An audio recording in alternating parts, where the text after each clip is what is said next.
Deacon Woolridge had been running the I-80 corridor for 12 winters, and he knew Donner Pass the way a man knows the scar on his own knuckle.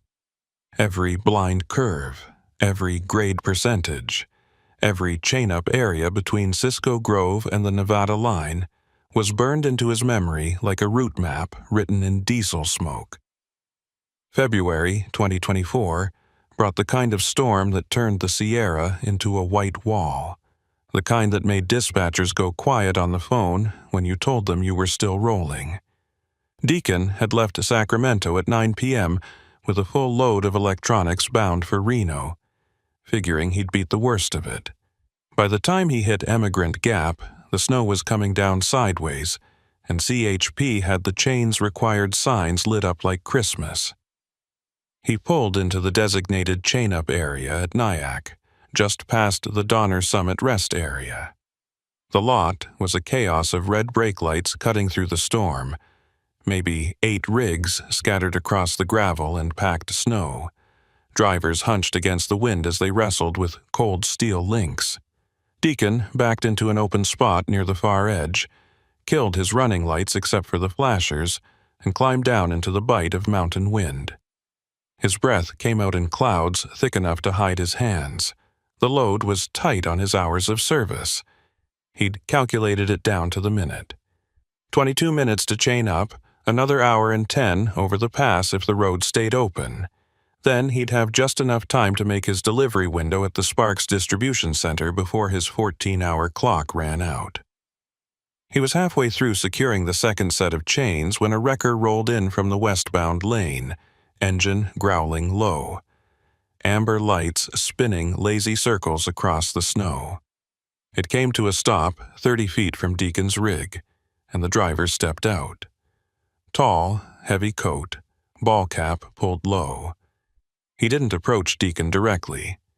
Instead, he walked between the parked trucks like he was inspecting them, shining a handheld spotlight at trailer doors and looking at placards. Deacon kept working, but his hand slowed. Something about the way the man moved felt deliberate, like he was taking inventory instead of offering help. The wrecker had no CHP escort, no Caltrans markings, just a faded decal on the door that Deacon couldn't read through the snow. When the man finally turned toward him, he called out over the wind with a voice that carried too easily for the conditions. "You hauling anything temperature sensitive?" the man asked, still 20 feet away. Deacon straightened up, chain tool still in his gloved hand. "Why?" he said, not hostile, just careful.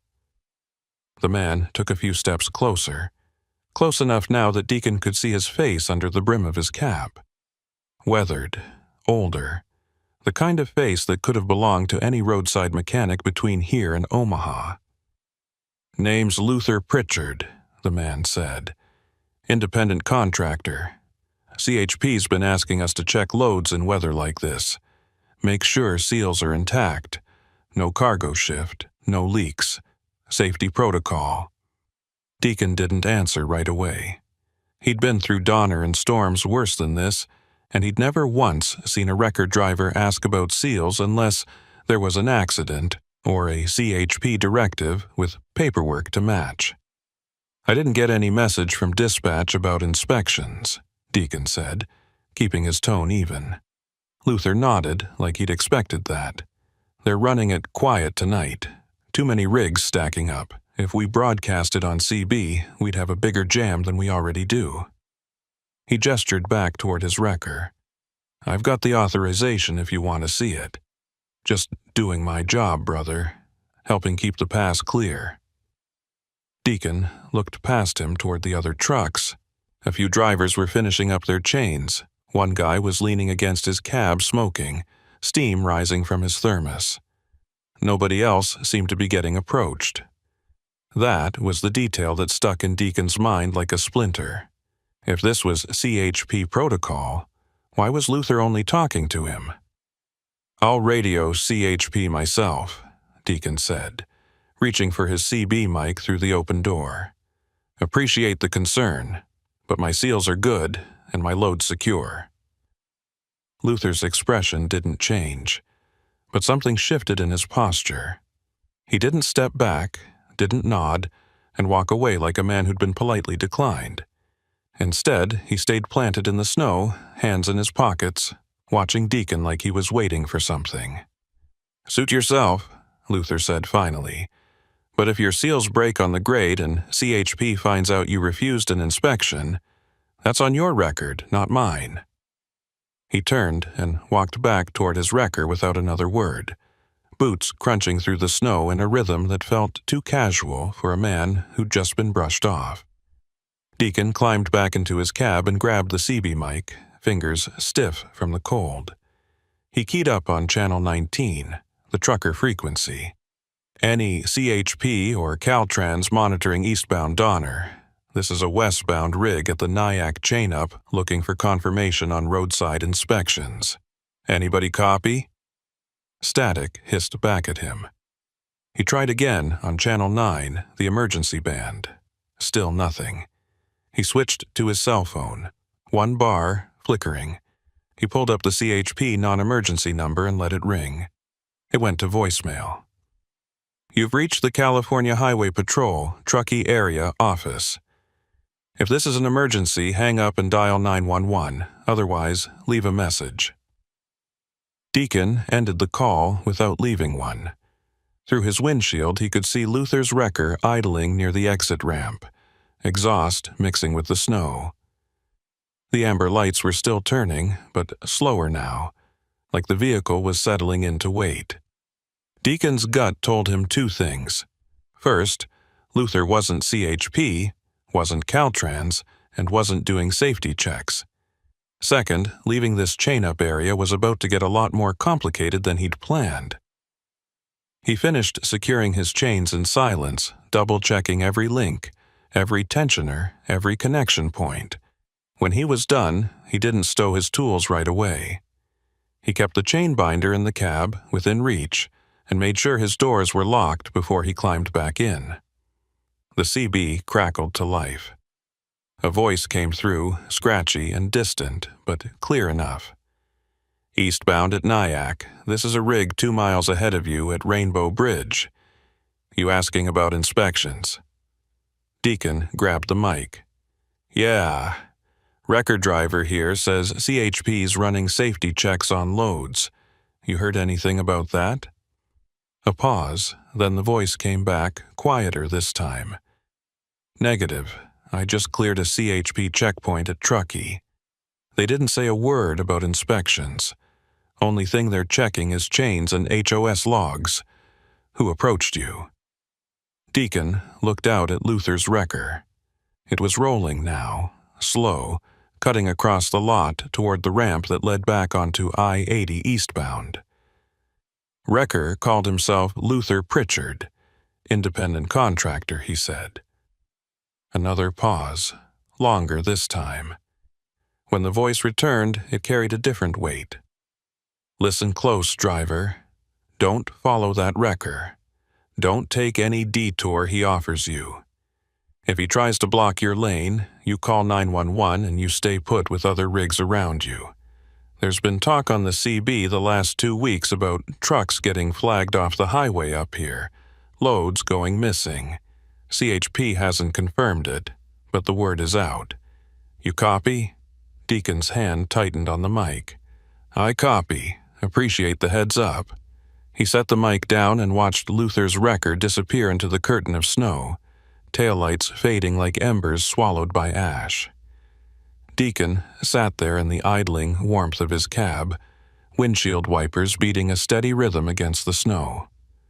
The chain-up area was emptying out now, one rig after another pulling back onto the highway. He had a choice. Roll east like planned and hope Luther had moved on. Or sit tight, burn his HOS clock, and miss his delivery window. Neither option felt clean. He reached for his logbook, flipped it open, and stared at the lines. 14 hours. He had maybe 90 minutes left before he'd be forced to shut down for 10. If he waited here another 30 minutes, the math wouldn't work. The load would be late, the receiver would be furious, and his safety rating would take a hit. But if Luther Pritchard was running some kind of scam, some kind of cargo theft operation using fake inspections and detours, then rolling out alone into the storm was exactly what the man wanted.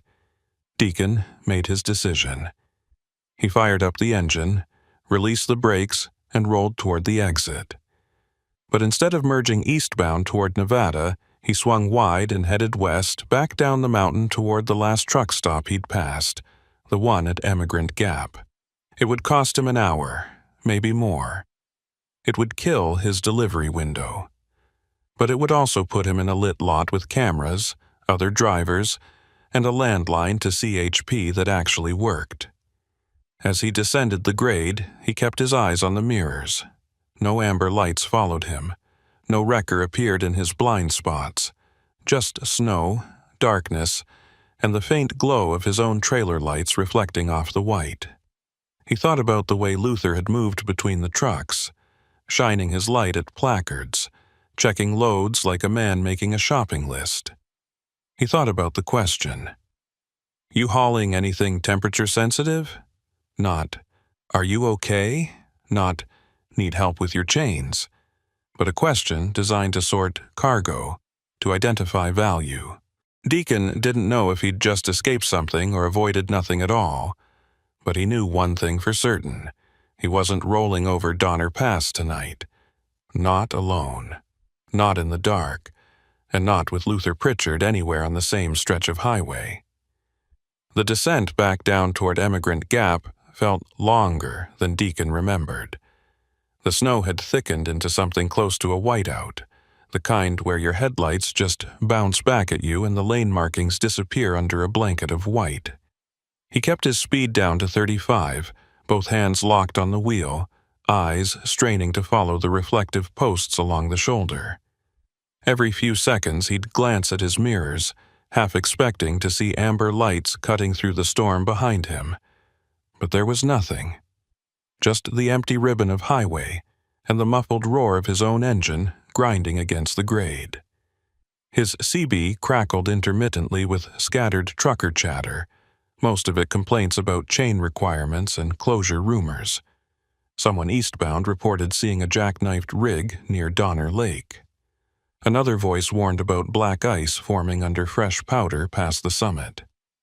Deacon listened but didn't key up. He didn't want to broadcast his position, didn't want to announce he was rolling west when everyone else was pushing east. It felt paranoid, but paranoia had kept him out of trouble more than once on this job. When you've been driving long enough, you learn that the gut feeling you ignore is usually the one that costs you. The Emigrant Gap truck stop appeared through the snow like a mirage made of neon and diesel fumes. It wasn't big, maybe a dozen parking spots and a squat building with a diner attached, but every space was full and the lights were blazing. Deacon had to circle twice before a spot opened up near the back fence, tucked between a refrigerated trailer and an older Peterbilt with Nebraska plates. He backed in carefully, set his brakes, and killed the engine. For a moment, he just sat there, letting the adrenaline drain out of his shoulders. His hands were sore from gripping the wheel. His jaw ached from clenching his teeth. He hadn't realized how tense he'd been until the silence settled around him. He grabbed his phone. Still one bar, but it was enough. He pulled up the CHP number again, and this time it rang through. A dispatcher answered on the third ring, her voice flat with the kind of exhaustion that comes from working graveyard shifts in a storm. Highway Patrol, what's your location and nature of the call? Deacon gave her the details. His name, his truck number, the chain-up area at Nyack, and Luther Pritchard's approach. He described the wrecker, the questions about cargo, the lack of any CHP markings or paperwork. The dispatcher asked him to hold, and he heard keys clicking in the background as she pulled up records. When she came back on the line, her tone had shifted. Not alarmed, but more focused. Mr. Woolridge, we don't have any independent contractors authorized for inspections on Donner Pass tonight.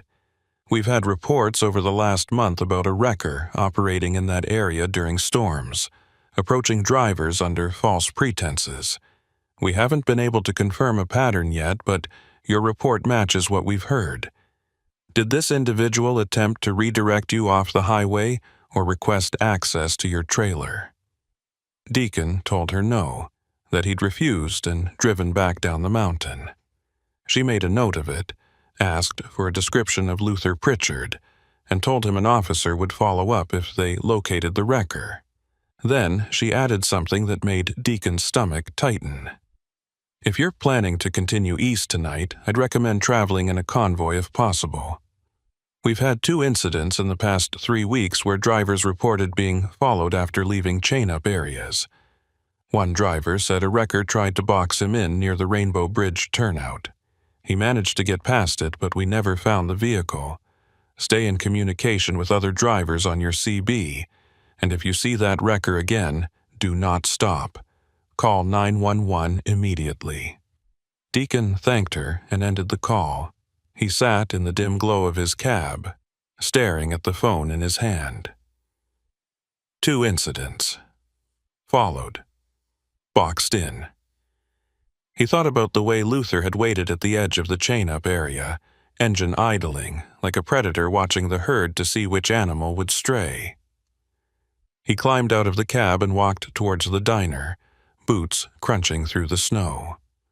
The cold hit him like a fist, but he welcomed it. It cleared his head.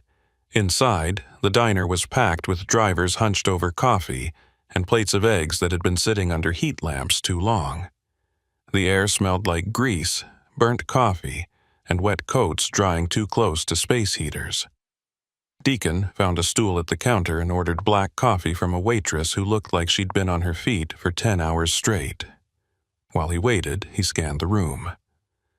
Most of the faces were familiar in the way all trucker faces were familiar. Weathered, tired, eyes that had seen too many miles and too many close calls. A woman in a reflective vest sat 2 stools down, nursing a cup of soup. She had the look of someone who worked nights, the kind of pallor you only get from years of graveyard shifts.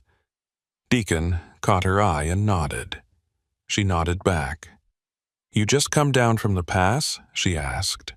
Her voice was rough, like she'd been breathing cold air and cigarette smoke in equal measure. Deacon confirmed he had. "Turned back at Nyack. Got a weird vibe from a wrecker driver up there." The woman's expression didn't change, but her hand paused halfway to her mouth. She set her spoon down carefully. "Big guy, older, wrecker with no plates?" Deacon felt the hairs on the back of his neck stand up. "Yeah. Called himself Luther Pritchard." The woman nodded slowly, like she'd been expecting to hear that name eventually. "I work the truck stop here. Night shift manager. Name's Mavis Harland. I've seen that wrecker roll through here 3 times in the past 2 weeks. Always after midnight, always during storms. Never stops for fuel, never comes inside. Just idles at the edge of the lot for a few minutes, then leaves. Last week a driver told me the same guy tried to convince him his load had shifted and needed to be resecured at a private yard down in Colfax. Driver didn't bite, but he said the guy was persistent. Real persistent." Deacon wrapped his hands around his coffee cup, letting the heat seep into his fingers. "CHP know about this?" Mavis shrugged. "I called it in twice. They said they'd look into it. Far as I know, nothing came of it. Hard to prove anything when the guy's not breaking any laws just by driving around. But I'll tell you this. Every driver who's mentioned him has had one thing in common. They were all hauling high-value loads. Electronics, pharmaceuticals, luxury goods. Never saw him approach a guy hauling gravel or lumber." That detail landed in Deacon's mind like a stone dropping into still water. His load was electronics. 42 pallets of consumer goods bound for a distribution center in Sparks. Retail value north of $500,000. "You think he's scouting?" Deacon asked. Mavis took a slow sip of her soup, eyes fixed on the window where snow was piling up against the glass. "I think he's doing more than scouting. I think he's got a system. He finds a driver in a vulnerable spot, isolated, under time pressure, and he offers a solution that sounds reasonable. A shortcut, a repair, a place to wait out the storm. And once that driver takes the bait and follows him off the main route, that's when things go sideways. Load disappears, truck gets found abandoned, driver either can't be reached or tells a story that doesn't quite add up. It's smart, really, no violence, no forced entry, just manipulation and opportunity. Deacon thought about Luther's question again. You hauling anything temperature sensitive? It hadn't been a safety question. It had been a sorting question, a way to gauge whether the cargo was worth the risk. He felt a cold knot forming in his chest, the kind you get when you realize how close you came to something bad without fully understanding it at the time. So what do I do? He asked Mavis. I've got a delivery window I'm already going to miss. If I sit here and wait out the storm, I'm looking at a service failure and a pissed-off receiver. But if I roll east and that wrecker's waiting somewhere between here and Truckee, I'm driving right into whatever trap he's set. Mavis leaned back on her stool, arms crossed. She had the look of someone who'd worked enough night shifts to know that most problems didn't have clean solutions. You got any other drivers you trust heading the same direction? Deacon shook his head. I run solo. Always have. Mavis nodded like she'd expected that answer. Then here's what I'd do. Wait until morning. Storm's supposed to break around 6. By then you'll have CHP visibility, daylight, and other trucks on the road. Yeah, you'll miss your window, but you'll still have your load. And your load's worth more than a service failure. Deacon wanted to argue, wanted to say he couldn't afford to wait, that his dispatcher would chew him out and his on-time percentage would tank. But the truth was, Mavis was right. A late delivery was a problem he could fix with a phone call and an apology. A hijacked load was a problem that ended careers. He finished his coffee and pulled out his phone. He called dispatch, explained the situation without going into every detail, and told them he was shutting down for weather. The dispatcher wasn't happy, but she didn't fight him. She'd heard enough storm stories over the years to know that sometimes you just had to stop and wait. When Deacon got back to his truck, the lot felt different. More drivers had pulled in since he'd been inside, and the place had taken on the atmosphere of a refugee camp. Rigs idling in neat rows, exhausts billowing white clouds into the black sky, drivers moving between cabs with thermoses and cigarettes, swapping stories about road conditions and chain requirements. It felt safer somehow, surrounded by steel and noise and other people who understood the rhythm of the road.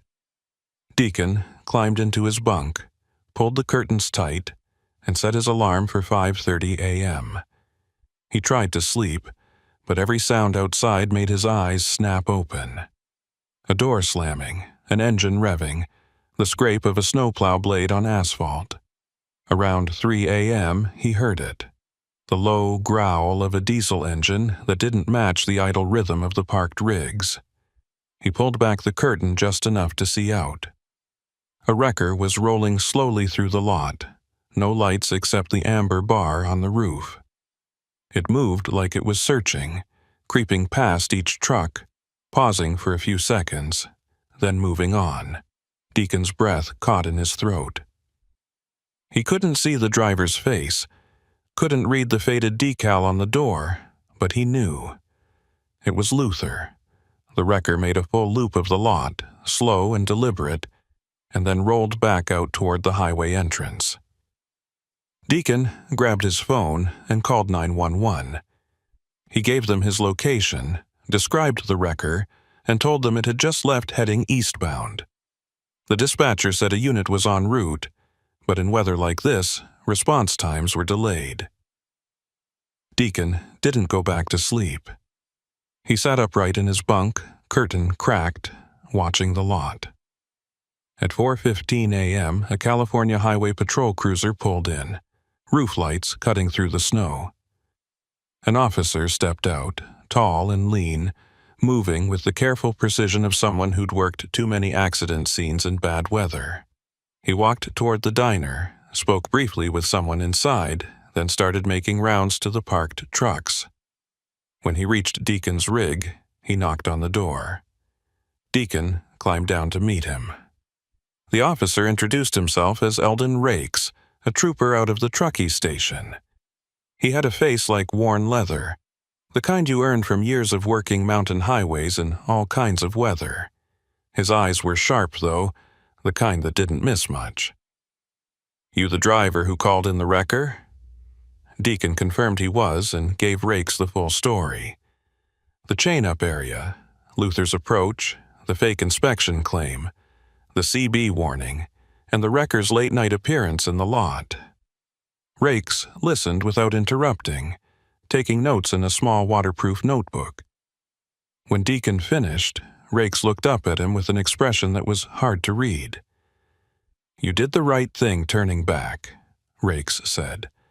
"We've been tracking reports about this wrecker for about a month now, but we haven't been able to pin down a plate number or a registered owner.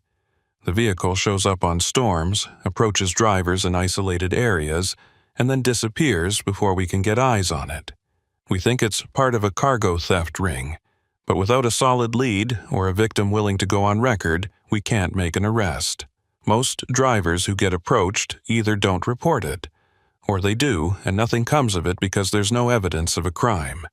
He's not breaking into trucks, not forcing anyone off the road. He's just persistent." Deacon felt a surge of frustration. "So what am I supposed to do, just hope he doesn't follow me when I leave?" Rakes shook his head. "When you're ready to roll, you let me know. I'll escort you over the pass myself. I'm on shift until 8, and I've got nothing better to do than make sure you get to the Nevada line without trouble. If that wrecker shows up again, we'll have a reason to pull him over and run his information. That's the best I can offer." Deacon felt some of the tension in his shoulders ease. It wasn't a perfect solution, but it was something. "I appreciate that, officer." Rakes handed him a card with a direct number. "Call me when you're ready to move. I'll be at the Nyack chain-up area waiting for the pass to reopen. CHP's doing avalanche control at dawn, and once that's clear, we'll get traffic moving again. Should be around 6:30, 7 at the latest." Deacon thanked him, and Rakes walked back to his cruiser, pausing to speak with a few other drivers before leaving the lot. Deacon watched the taillights disappear into the snow, then climbed back into his cab. He sat there in the dark, listening to the wind rattle his mirrors, and thought about how close he'd come to following Luther Pritchard off the highway. How easy it would have been to believe the lie, to take the shortcut, to trust the wrong person at the wrong time. When his alarm went off at 5:30, the storm had started to break. The snow was still falling, but lighter now, and through the clouds he could see the first hint of gray dawn creeping over the mountains. Deacon did his pre-trip inspection in the cold morning air, checking his chains, his lights, his load straps. Everything was secure. Everything was ready. He called Trooper Rakes, and the officer confirmed he was already at Nyack waiting. "I'll see you in 20, Deacon said, and fired up his engine. The drive back up to the chain-up area felt different in the daylight. The road was still treacherous, still lined with snow and ice, but the visibility was better and there were other trucks on the move. Deacon joined a slow convoy of eastbound rigs, all of them chained up and creeping along at 40 miles an hour. When he reached Nyack, Trooper Rakes was parked at the entrance in his cruiser, roof lights flashing. Deacon pulled alongside and rolled down his window. Rakes gave him a nod. "Stay behind me. We're going over together." And they did. Slow, steady, with Rakes leading the way and Deacon following close behind. Trailer swaying slightly on the icy grade, but holding the line. They passed the turnout at Rainbow Bridge, the overlook at Donner Lake, the long descent toward Truckee. And the whole way, Deacon kept his eyes on the mirrors, watching for amber lights that never came. When they finally crossed the state line into Nevada and the highway opened up into flatter, clearer terrain, Rakes pulled over onto the shoulder. Deacon stopped behind him. The trooper walked back to Deacon's cab and looked up at him through the window. "You're clear from here," Rakes said. "Drive safe, and if you see that wrecker again, you call it in immediately. We'll get him eventually. Guys like that always make a mistake." Deacon thanked him one more time, and Rakes walked back to his cruiser and turned around, heading back west toward California. Deacon sat there for a moment on the shoulder, watching the trooper's lights fade into the distance. Then he shifted into gear and rolled east toward Sparks, his load still intact, his delivery late but not lost. He thought about Luther Pritchard, about Mavis Harlan's theory, about Trooper Rakes's warning, and he thought about how thin the line was between making it and not making it on a night like that. One wrong decision, one misplaced trust, and he'd have been another statistic, another report filed and forgotten. He made his delivery 3 hours late. The receiver wasn't happy, but they unloaded him without issue. Deacon signed the paperwork, logged the delay as weather-related, and rolled out of the yard with an empty trailer and a head full of questions that didn't have answers. He never saw Luther Pritchard again, never heard his name on the CB, never got a follow-up call from CHP. It was like the man had dissolved back into the storm, waiting for the next driver, the next opportunity, the next mistake. And maybe that was the worst part. Not knowing if he'd escaped something real or just imagined the danger in the dark. 3 days passed before Deacon heard anything more about Luther Pritchard. 3 days of normal runs, routine stops, the kind of driving that lets you forget about close calls and bad decisions. He'd hauled a load of bottled water from Reno to Salt Lake City, then picked up a backhaul of industrial equipment heading to Sacramento.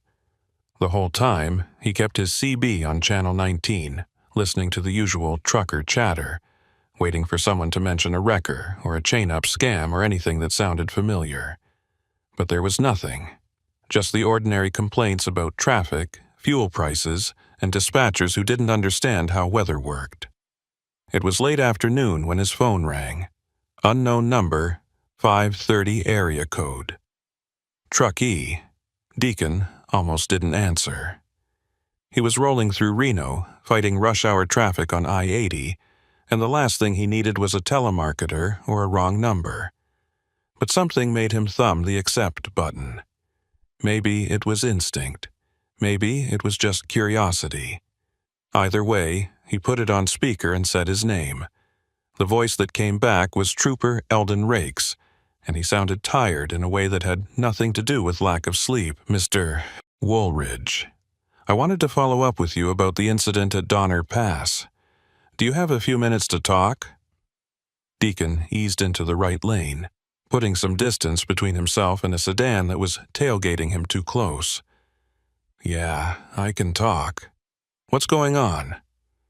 There was a pause on the other end, the kind of pause that meant Rakes was choosing his words carefully. "We found the wrecker, or at least, we found a wrecker that matches the description you gave us. It was abandoned in a turnout near Cisco Grove, about 12 miles west of where you encountered it. No plates," Vin filed off, registration stickers peeled clean. Whoever was driving it knew what they were doing. Deacon felt his grip tighten on the wheel. "What about Luther Pritchard? You get any identification?" Rakes let out a slow breath. "That's the problem. We don't think Luther Pritchard is a real person. We ran the name through every database we have. DMV, criminal records, commercial driver logs, nothing. No one by that name holds a wrecker license in California, Nevada, or any surrounding state. We think it was an alias, maybe one of several he uses depending on who he's talking to. The wrecker itself is a dead end too. It's an older Ford, probably mid-2000s, repainted multiple times. We found tool marks on the door where decals had been removed and reapplied. It's a shell, basically. A vehicle designed to look legitimate from a distance but falls apart under scrutiny. Deacon merged onto the off-ramp, heading toward a truck stop where he planned to fuel up and grab something to eat. His mind was racing, putting pieces together that didn't quite fit. So what does that mean? Is this guy still out there? Rakes didn't answer right away. When he did, his voice had dropped lower, like he was speaking to someone who already knew the answer but needed to hear it confirmed. We think there's more than one person involved. This isn't just a lone operator running a scam, it's organized. We found tire tracks near the wrecker that suggest at least 2 other vehicles were present when it was abandoned. One set matches a heavy-duty pickup, the other looks like a box truck or a small moving van. Our theory is they use the wrecker to scout targets, identify high-value loads, and then coordinate with other vehicles to intercept or redirect those trucks once they're off the main highway. Deacon pulled into the truck stop and found a parking spot near the fuel island. He killed the engine, but left the phone on speaker, staring at the dashboard like it might give him answers. So, what happened? Why'd they dump the wrecker? Rakes explained that they weren't entirely sure, but the best guess was that word had gotten out. Too many drivers reporting the same vehicle. Too much attention from CHP, too much risk. So they cut their losses, ditched the wrecker, and probably moved on to a different vehicle with a different setup. Maybe a different stretch of highway entirely. Maybe a different state. Cargo theft rings didn't stay in one place for long. They followed opportunity, and when opportunity dried up, they moved. We're sharing information with Nevada Highway Patrol, Wyoming, Utah, all the western states that see heavy freight traffic on I-80. If this group shows up somewhere else, we'll have a better chance of identifying them. But in the meantime, I wanted you to know that your report made a difference. We wouldn't have found that wrecker if you hadn't called it in, and we wouldn't be coordinating with other agencies if we didn't have your statement on file. Deacon appreciated the sentiment, but it didn't make him feel any safer. If anything, it made him more aware of how vulnerable he'd been that night, how close he'd come to making a decision that could have ended very differently. "Is there anything else I should be watching for?" Deacon asked. "Any other signs that these guys might be operating in a new area?" Rakes thought for a moment.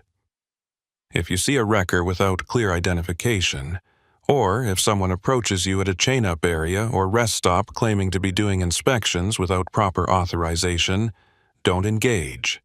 Get their description, get a photo if you can do it safely, and call it in immediately.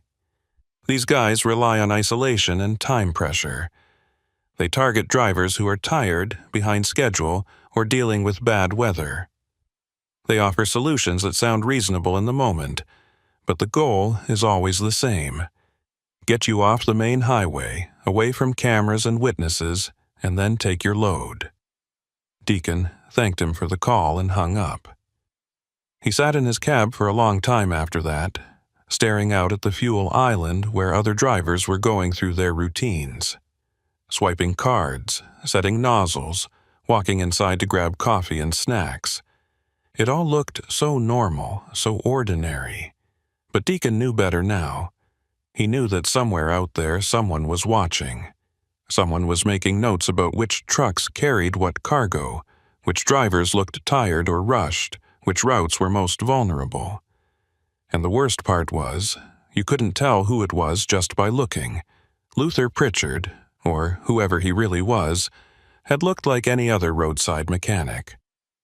The wrecker had looked legitimate enough from a distance. The whole setup had been designed to blend in, to avoid suspicion until it was too late. Deacon fueled up, grabbed a sandwich from inside, and got back on the road. He had a delivery in Sacramento the next morning, and he wanted to make good time.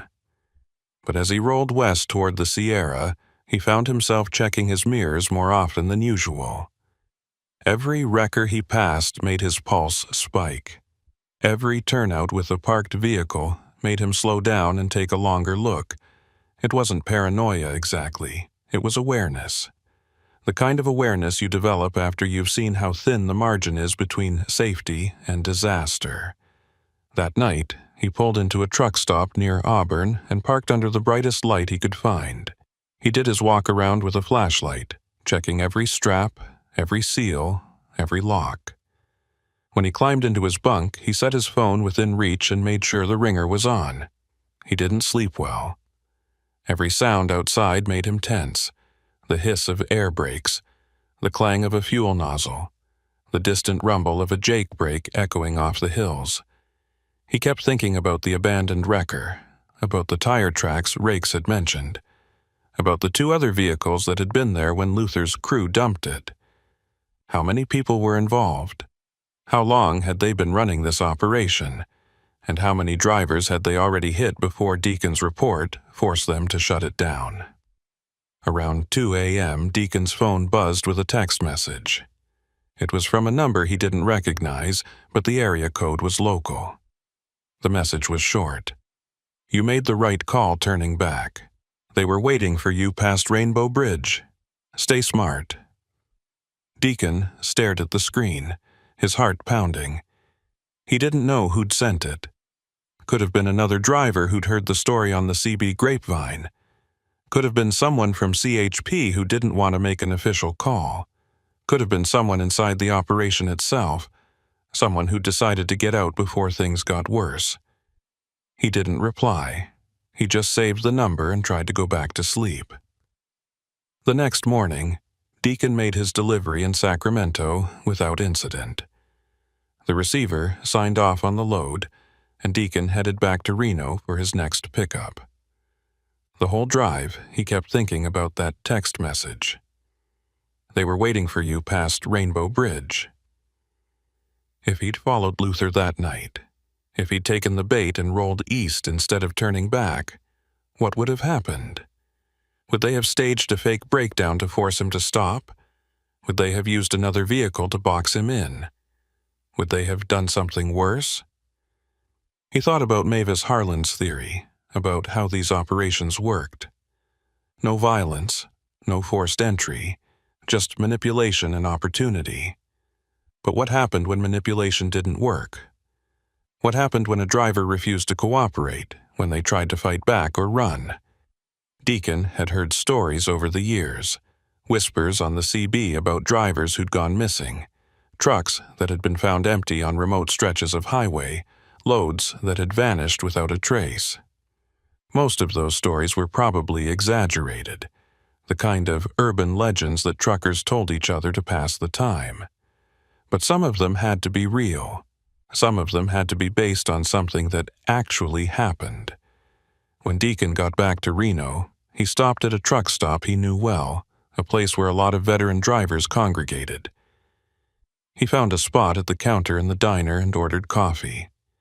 The driver next to him was an older guy, mid-60s, with the kind of face that looked like it had been carved out of sun-baked leather. His name was stitched on his jacket. Deacon didn't recognize him, but the man had the look of someone who'd been on the road longer than Deacon had been alive. "You run Donner much?" Deacon asked, keeping his tone casual. The older driver nodded. "Used to run it all the time. These days I try to avoid it in winter. Too much risk, not enough reward." Deacon took a sip of his coffee. "Ever run into trouble up there? Guys trying to pull scams or redirect you off the highway?" The older driver gave him a long look, like he was deciding how much to say. "You asking because you heard something, or because you experienced something?" Deacon told him about Luther Pritchard, about the chain-up area, the fake inspection claim, the wrecker that had been abandoned. The older driver listened without interrupting, his expression unreadable. When Deacon finished, the man set his coffee cup down and leaned back on his stool. "You got lucky," he said simply. "Real lucky. I know 2 drivers who didn't. One of them took a detour a wrecker driver suggested. Said there was a shorter route around traffic. Truck was found 3 days later in a warehouse lot outside Colfax. Load gone, driver traumatized, couldn't give a clear description of what happened. Said he'd been drugged, but the tox screen came back negative. Other driver I know got boxed in at a rest stop. Said a guy tried to force his way into the cab. Driver locked the doors and laid on the horn until other trucks came over. Guy ran off, never caught. Deacon felt a chill run down his spine. When did this happen? The older driver shrugged. First one was maybe 2 years ago. Second one was last winter. CHP knows about it, but like I said, hard to prove anything when the guys doing it don't leave evidence. They're smart. They know how to work the system. They know which areas don't have cameras, which rest stops are understaffed, which drivers are most vulnerable. And they know how to disappear when things get hot. Deacon finished his coffee in silence. He wanted to ask more questions, wanted to know if there was a pattern or a way to predict where these guys would strike next. But the truth was, there probably wasn't. These operations moved like shadows, appearing when conditions were right and vanishing when the light got too bright. All you could do was stay alert, trust your instincts, and hope you made the right call when the moment came. Before he left the diner, the older driver gave him one more piece of advice. Don't let it make you paranoid, but don't let it make you careless either.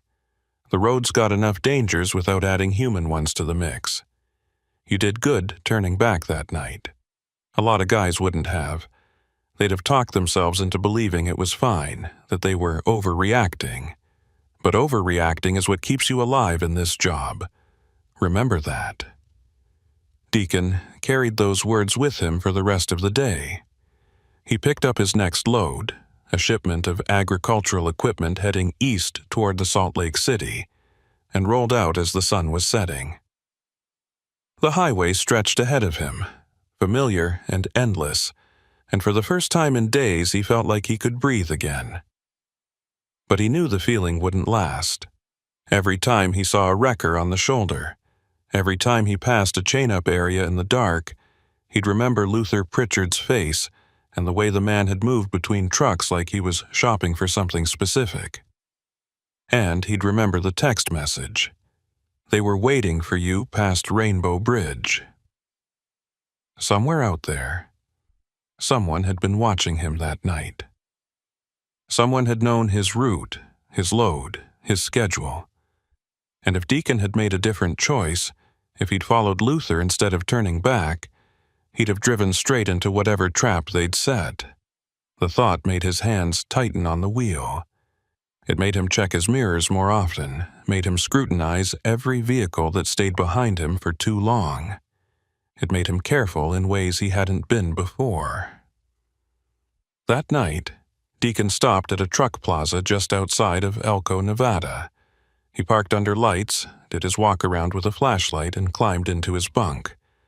Before he closed his eyes, he sent a text to the unknown number that had messaged him.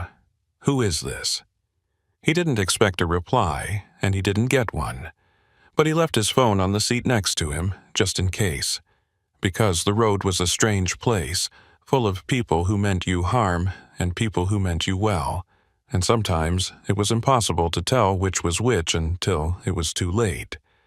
As he drifted off to sleep, Deacon thought about Trooper Rake's words. These guys rely on isolation and time pressure. That was the key. They found you when you were vulnerable, when you were alone, when you were making decisions based on exhaustion and desperation instead of clarity and caution. And the only defense was to recognize those moments before they happened, to see the trap before you stepped into it. Deacon had done that once. He'd trusted his instincts, ignored the pressure of his delivery window, and made the hard choice to turn back. He didn't know if he'd have the courage to do it again, but he hoped he would, because the alternative was something he didn't want to think about. The next morning, he woke to sunlight streaming through his windshield and the sound of other trucks firing up their engines. He checked his phone. No new messages, no missed calls, just another day on the road, another load to deliver, another stretch of highway to cover. But as he rolled east toward Salt Lake City, Deacon couldn't shake the feeling that he was being watched. Not by Luther Pritchard or his crew, they were long gone by now, but by the road itself, by the miles of asphalt and steel and possibility that stretched from coast to coast. The road was always watching, and if you weren't careful, if you let your guard down for even a moment, it would swallow you whole. 2 weeks had passed since the phone call from Trooper Rakes, and Deacon had settled into a rhythm that felt almost normal. Almost.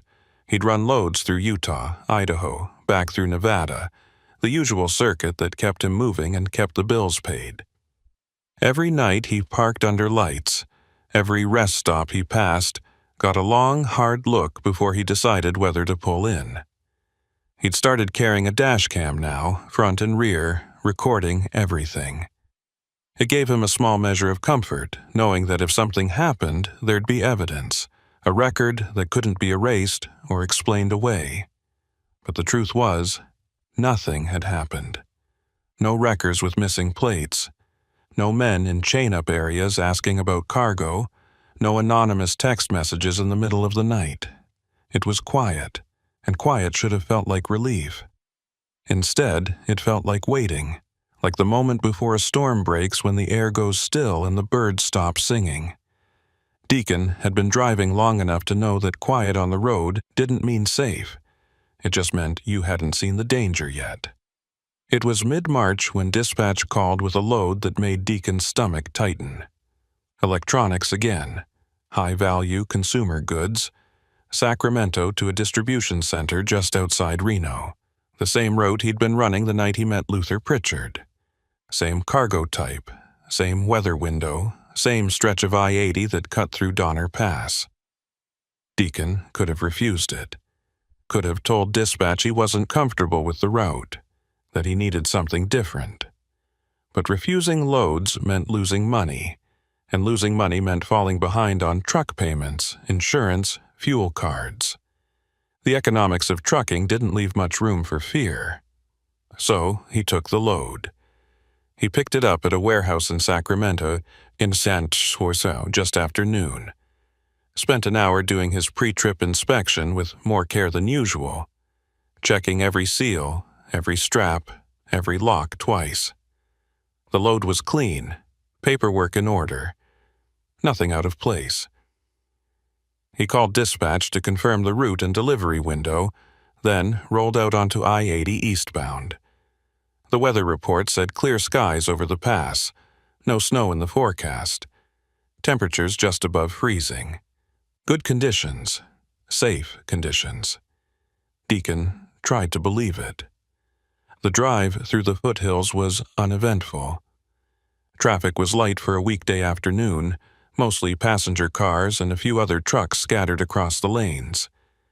Deacon kept his CB on Channel 19, listening to the usual chatter. Drivers comparing fuel prices, complaining about construction zones, warning each other about speed traps. Normal road noise. Nothing that set off alarm bells. But as he climbed higher into the mountains and the pines closed in on both sides of the highway, Deacon felt the old tension creeping back into his shoulders. He passed the turnoff for Emigrant Gap and thought about Mavis Harland. Wondered if she was working tonight, if she'd heard anything more about Luther Pritchard's crew. He thought about calling the truck stop, asking if she'd seen any suspicious activity, but he didn't want to sound paranoid. Didn't want to be the driver who couldn't let go of a close call, who saw threats in every shadow. So he kept driving, kept his eyes on the road and his hand steady on the wheel. The Nyack chain-up area appeared on his right as the grade steepened. Deacon slowed instinctively, scanning the lot even though chains weren't required today. A few trucks were parked there, drivers taking breaks or doing inspections, but no wreckers. No vehicles that looked out of place, just the ordinary rhythm of the highway, people stopping and starting, coming and going. Deacon accelerated back to speed and focused on the road ahead, The summit was close now, just a few more miles of climbing before the descent into Nevada. That's when his CB crackled with a voice he didn't recognize. "Eastbound truck with the covered load. You got a trailer light out on your driver's side. Might want to pull over and check it before CHP spots you." Deacon glanced at his mirrors. His trailer lights were all functioning. He'd checked them 20 minutes ago at the last turnout, but he keyed up the mic anyway, keeping his voice neutral. "Appreciate the heads up, but my lights are good, just check them." A pause. Then the voice came back, friendlier this time. "Could have sworn I saw it flickering. Maybe it's just the angle. You heading to Reno?" Deacon's hand tightened on the mic. That was a strange question. Most drivers didn't ask about destinations unless they were coordinating a convoy or looking for a fuel stop recommendation. "Yeah, Reno," Deacon said, keeping it vague. "You running the same direction?" Another pause. "We are. Got a haul going to Sparks. If you want company over the pass, we're about 2 miles behind you. Blue Freightliner, running heavy." Deacon's pulse quickened. He checked his mirrors again. There were headlights behind him, but at this distance, he couldn't tell what kind of truck they belonged to. Could have been a Freightliner, could have been anything. "I appreciate it," Deacon said carefully, "but I'm good on my own. Safe travels." He hung up the mic and switched his CB to scan mode, cycling through channels to see if anyone else was talking about him. Channel 19 was quiet. Channel 9 had a brief weather report. Channel 17 had 2 drivers arguing about the best burger joint in Winnemucca. Nothing suspicious, but the voice had bothered him.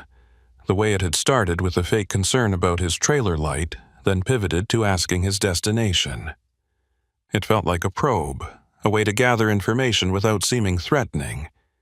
Deacon kept his speed steady and watched his mirrors. The headlights behind him were closer now, maybe a mile back, gaining slowly. It could have been the Freightliner. It could have been anyone. But Deacon wasn't taking chances. He reached for his phone and pulled up Trooper Rake's number. Didn't call yet, just had it ready. If things went sideways, he wanted to be able to hit dial without fumbling. The road crested at Donner Summit and began its long descent toward Truckee. This was the stretch where things could go wrong fast. Steep grades, tight curves, limited visibility around bends. If someone wanted to box you in or force you off the road, this was where they'd do it.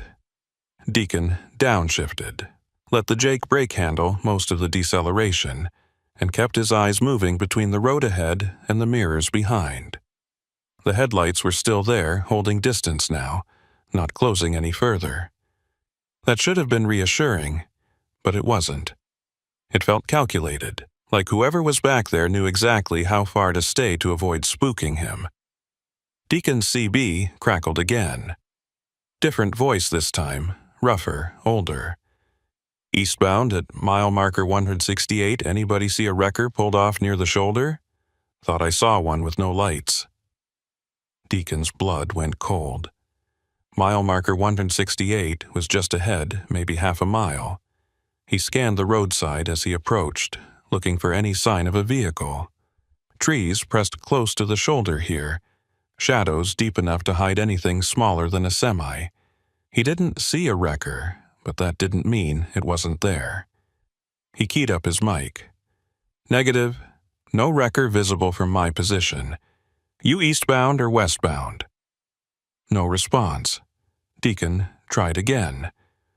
"Driver asking about the wrecker. What's your location?" Still nothing. The voice had vanished as quickly as it had appeared, leaving only static and the low hum of his engine. Deacon's hands were slick on the wheel now, his breathing shallow. This was a setup. He could feel it in his gut, the same instinct that had told him to turn back 2 weeks ago. They were using the CB to coordinate, to position themselves, to flush him into making a mistake. He passed mile marker 168 without seeing anything unusual, but he didn't relax. The descent continued. the road carving through granite walls and pine forests that seemed to close in tighter with every mile. The headlights behind him had fallen back slightly, maybe intentionally, maybe because they'd decided he wasn't worth the effort. Deacon didn't know which, and he didn't wait to find out. At the next turnout, a small paved area barely big enough for 2 cars, he saw a CHP cruiser parked with its lights off. Deacon hit his turn signal and pulled in hard, tires crunching on gravel. The cruiser's door opened immediately, and Trooper Eldon Rakes stepped out. Deacon's heart was hammering so hard he could feel it in his throat. Rakes walked up to the driver's side window, calm and deliberate, like he'd been expecting this. "You called it in," Rakes said. It wasn't a question. Deacon shook his head. "I didn't call. I was about to. But you're here." Rakes nodded slowly, his eyes scanning the highway behind Deacon's truck. "I've been running patrol on this stretch every night for the past 2 weeks. Random stops, random turnouts. Ever since we found that wrecker, CHP's been keeping a closer eye on Donner. I saw you pass the chain-up area and figured I'd shadow you over the summit, just in case." Deacon felt a wave of relief so strong it almost made him dizzy. "There's a truck behind me. Blue Freightliner," the driver said. "Might be nothing, but they've been pacing me since Nyack, and someone on the CB asked about a wrecker near mile marker 168. Voice disappeared before I could get a response." Rakes pulled out a small notebook and made a note. "I didn't see a wrecker, but I'll call it in. As for the Freightliner, I'll wait here and have a look when they pass. You keep rolling. I'll follow at a distance, just to make sure nobody gets ideas." Deacon wanted to thank him, but the words caught in his throat. Instead, he just nodded and pulled back onto the highway, merging carefully into the right lane. Rakes followed a minute later, staying a quarter-mile back, far enough to look like regular traffic but close enough to close the gap if needed. Deacon kept his speed steady, his breathing slow, and his eyes locked on the road. The headlights that had been following him never reappeared. Either they'd turned off somewhere, or they'd decided the presence of CHP wasn't worth the risk. By the time Deacon reached Truckee, the worst of the grade was behind him. The highway opened up, the trees thinned out, and the lights of the town glittered in the valley below. Rakes stayed with him until the Nevada state line, then flashed his high beams twice and peeled off at the last California exit. Deacon understood. Rakes had escorted him as far as his jurisdiction allowed. From here, Deacon was on his own. The rest of the drive to Reno felt surreal. The highway was wide and flat, traffic light, conditions perfect. But Deacon couldn't shake the feeling that he'd narrowly avoided something. That the voice on the CB asking about the wrecker had been a signal, a way for someone to confirm his position. That the Freightliner pacing him hadn't been coincidence. That if Rakes hadn't been there, if Deacon had been alone on that descent, things would have gone very differently. He made his delivery at the Sparks Distribution Center just after 8 p.m., right on schedule. The receiver signed off without comment, and Deacon pulled out of the yard with an empty trailer and a head full of questions. He drove to a truck stop on the east side of Reno and parked under the brightest lights he could find. Did his walk around, checked his seals even though the trailer was empty now, and climbed into his bunk. His phone buzzed. Another text from the unknown number. This time, the message was longer. "They're changing tactics. Not using wreckers anymore, using other trucks. Blue Freightliner was theirs. They'll try again on a different route. Watch for convoys that feel too coordinated. Watch for voices on CB asking questions they shouldn't. Stay smart." Deacon stared at the screen, his mind racing. He typed back, "Who are you?" 3 dots appeared, flickered, then disappeared. No response came. Deacon set his phone down and stared up at the ceiling of his cab. Whoever was sending these messages knew too much to be a random driver.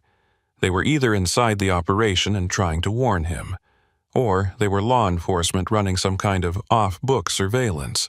Either way, the message was clear. This wasn't over. The next morning, Deacon called Trooper Rakes and told him about the text. Rakes listened without interrupting, then asked Deacon to forward the messages to him. "We'll try to trace the number, but I'm guessing it's a burner. These guys are smart. They know how to stay invisible, but the information is useful. If they're switching from wreckers to regular trucks, that changes how we look for them. Makes it harder, but not impossible." Rakes paused, then added, "You did good last night. Trusting your instincts, pulling over when you saw me. A lot of drivers would have just kept going, convinced themselves it was nothing. But you didn't. That's the difference between making it and not making it." Deacon thanked him and ended the call. He sat in his cab for a long time after that, watching other drivers go about their routines, fueling up, grabbing food, doing their pre-trip inspections. Everything looked normal. Everything looked safe. But Deacon knew better now. He knew that somewhere in that sea of trucks and trailers and ordinary-looking people, there were predators. People who studied routes and schedules and cargo manifests. People who used CB radios and fake vehicle identities to hunt for opportunities. People who relied on the fact that most drivers were too tired or too pressured to see the trap until it was too late. Deacon thought about the abandoned wrecker near Cisco Grove, about the tire tracks suggesting multiple vehicles, about Luther Pritchard's fake name and the way he'd asked about temperature-sensitive cargo. He thought about the older driver in the diner who'd told him about two other victims, one drugged, one traumatized. He thought about the text messages warning him, guiding him, keeping him one step ahead. And he realized that this wasn't just about him anymore. This was bigger than one close call on one stretch of highway. This was a system, a network, an operation that had been running for years and would keep running until someone stopped it. But stopping it wasn't Deacon's job. His job was to haul freight, make deliveries, stay alive. And right now, staying alive meant staying vigilant. Meant checking his mirrors, scanning the CB, trusting his gut when something felt wrong. It meant accepting that the road would always have dangers, visible and invisible, and that the only defense was to never let your guard down. Not for a moment. Not for a mile. Not ever. Deacon pulled out of the truck stop and headed south on US 95, away from I-80, away from Donner Pass, away from the mountains that had nearly swallowed him twice. He had a load waiting in Las Vegas, an easy run through open desert with good visibility and plenty of escape routes. It felt safer somehow, even though he knew safety was an illusion. The predators could be anywhere. They could adapt, move, change tactics. They could follow him to Nevada, Arizona, Utah, anywhere the highways ran and the freight needed moving. But they'd have to catch him first, and Deacon wasn't planning on making it easy. He'd learned his lesson on that cold night at Nyack when a man named Luther Pritchard had asked him about his cargo, and Deacon had chosen to walk away. He'd learned that survival on the road wasn't about being the fastest or the toughest. It was about being the smartest, about recognizing the moment when something shifted from normal to dangerous, and having the courage to act on that recognition even when it cost you time, money, or pride. As the Nevada desert opened up around him and the mountains faded into the rearview mirror, Deacon thought about all the drivers who hadn't been as lucky, the ones who'd taken the bait, followed the wrecker, believed the lie, the ones whose trucks had been found empty, whose loads had vanished, whose stories didn't make sense because the truth was too horrifying to tell. He thought about how close he'd come to being one of them, and how thin the margin had been. A few different decisions, a few different circumstances, and he'd be a statistic instead of a survivor. The road stretched ahead, empty and endless, and Deacon kept his hand steady on the wheel. He didn't know if he'd ever see Luther Pritchard again, or whatever name the man was using now. He didn't know if the blue Freightliner would reappear on a different highway, with a different voice on the CB and a different tactic. He didn't know if the anonymous messages would keep coming, or if they'd stop as suddenly as they'd started. But he knew one thing with absolute certainty. The next time someone approached him with a story that sounded too convenient, a solution that seemed too easy, a shortcut that promised to save him time, he'd remember the feeling he'd had at Nyack, the cold knot of fear in his gut, the voice on the CB warning him away, the choice to turn back when every instinct and every economic pressure told him to keep going forward. And he'd make the same choice again, every single time. Because the road was full of people who counted on you being decent, being trusting, being tired enough to make mistakes. And the only way to beat them was to recognize that decency could be a trap, that trust had to be earned, and that being tired wasn't an excuse for being careless. Deacon had learned those lessons the hard way, and he carried them with him now, mile after mile, load after load, into a future that was uncertain but at least still his to navigate. Somewhere behind him, back in the mountains, the operation continued. The predators hunted. The traps were set. And other drivers who didn't know what Deacon knew, rolled into the dark and hoped for the best. Some of them would make it. Some of them wouldn't. And the difference between the two would come down to instinct, luck, and the willingness to question what looked normal until you were absolutely certain it was safe. Deacon's phone buzzed one last time as he crossed into the open desert. He glanced at the screen. The unknown number. One final message. You're learning. Keep learning. The road is long and they're patient, but so are you. Drive safe. Deacon didn't respond. He just set the phone down, adjusted his mirrors, and kept rolling. The sun was setting behind him now, painting the desert in shades of orange and purple, and ahead of him the highway stretched toward Las Vegas like a ribbon of possibility. It wasn't safety, it wasn't certainty, but it was movement, and movement was life, and life was all he had. He thought about calling his dispatcher, telling her he didn't want to run Donner Pass anymore, asking for different routes. But he knew he wouldn't, because avoiding one stretch of highway wouldn't solve the problem. The predators would just find him somewhere else. The only real solution was to stay sharp, stay aware, and trust that when the moment came, when the choice presented itself again, he'd recognize it for what it was and make the right call. And if he ever doubted himself, if he ever wondered whether he was being paranoid or overcautious, he'd think about Luther Pritchard's face in the snow, the way the man had stood there, hands in his pockets, waiting for Deacon to make a mistake. The way the wrecker had idled at the edge of the lot like a patient predator.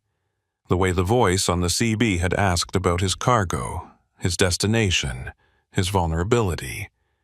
And he'd remember that paranoia wasn't a weakness. It was survival. And survival was the only thing that mattered out here on the long, dark, endless American highway. Oran Kincaid had been running I-80 through Wyoming for 8 years, and he'd learned to read the sky the way some men read poker faces. You had to out here, where the weather could turn from clear to catastrophic in the time it took to fuel up and grab a sandwich. March 2023 brought the kind of spring storm that meteorologists got excited about and truckers dreaded, a low-pressure system sliding down from Canada with enough moisture to bury the high plains under 2 feet of snow in 12 hours. Oren had watched the forecasts all morning from a truck stop in Salt Lake City, weighing his options while nursing burnt coffee and wondering if the gamble was worth it. He was hauling agricultural equipment, heavy steel parts bound for a farm supply distributor in North Platte, Nebraska.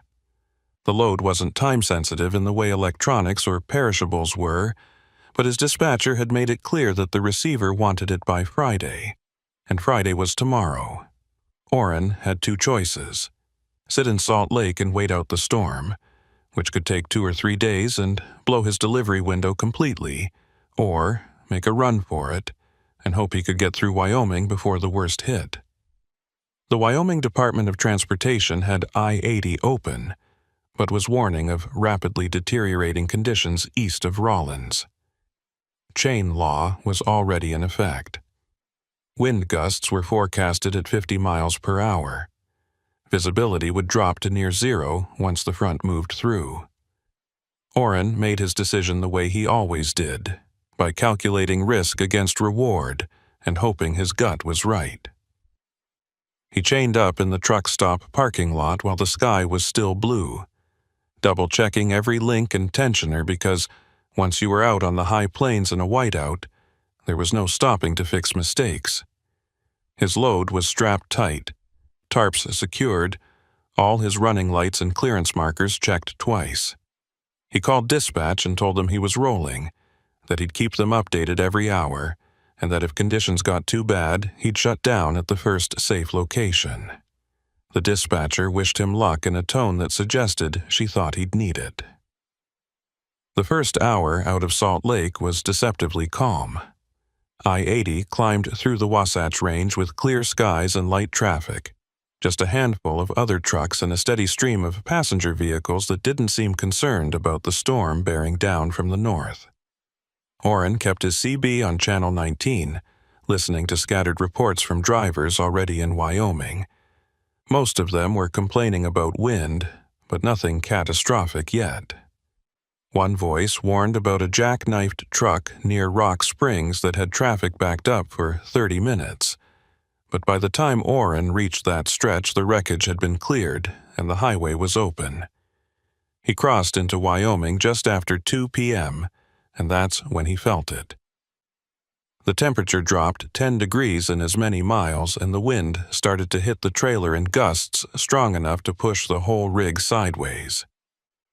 Orrin corrected with small steering adjustments, keeping his speed down to 55 and his hands firm on the wheel. The sky ahead had turned the color of old bruises, dark purple and gray with a sickly yellow edge that meant the front was close.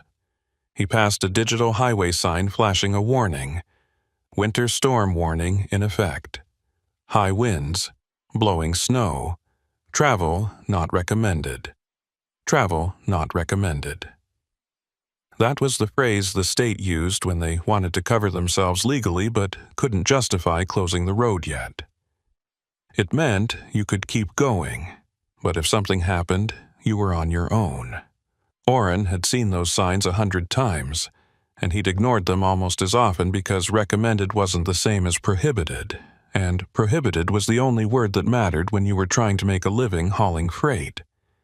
He pushed on toward Rawlins, watching the horizon disappear behind a wall of white that looked like it was advancing toward him at highway speed. The snow started just west of Rawlins, light at first, just flurries swirling across the road in lazy spirals. Within 10 minutes it had thickened into a steady fall, and within 20 it was a full blizzard. Visibility dropped from a mile to 100 yards to 50 feet. Orrin slowed to 40, then 35, following the faint glow of taillights ahead of him because the lane markings had vanished under a blanket of white. His windshield wipers were working overtime, and even with the defroster on full blast, ice was forming in the corners of the glass.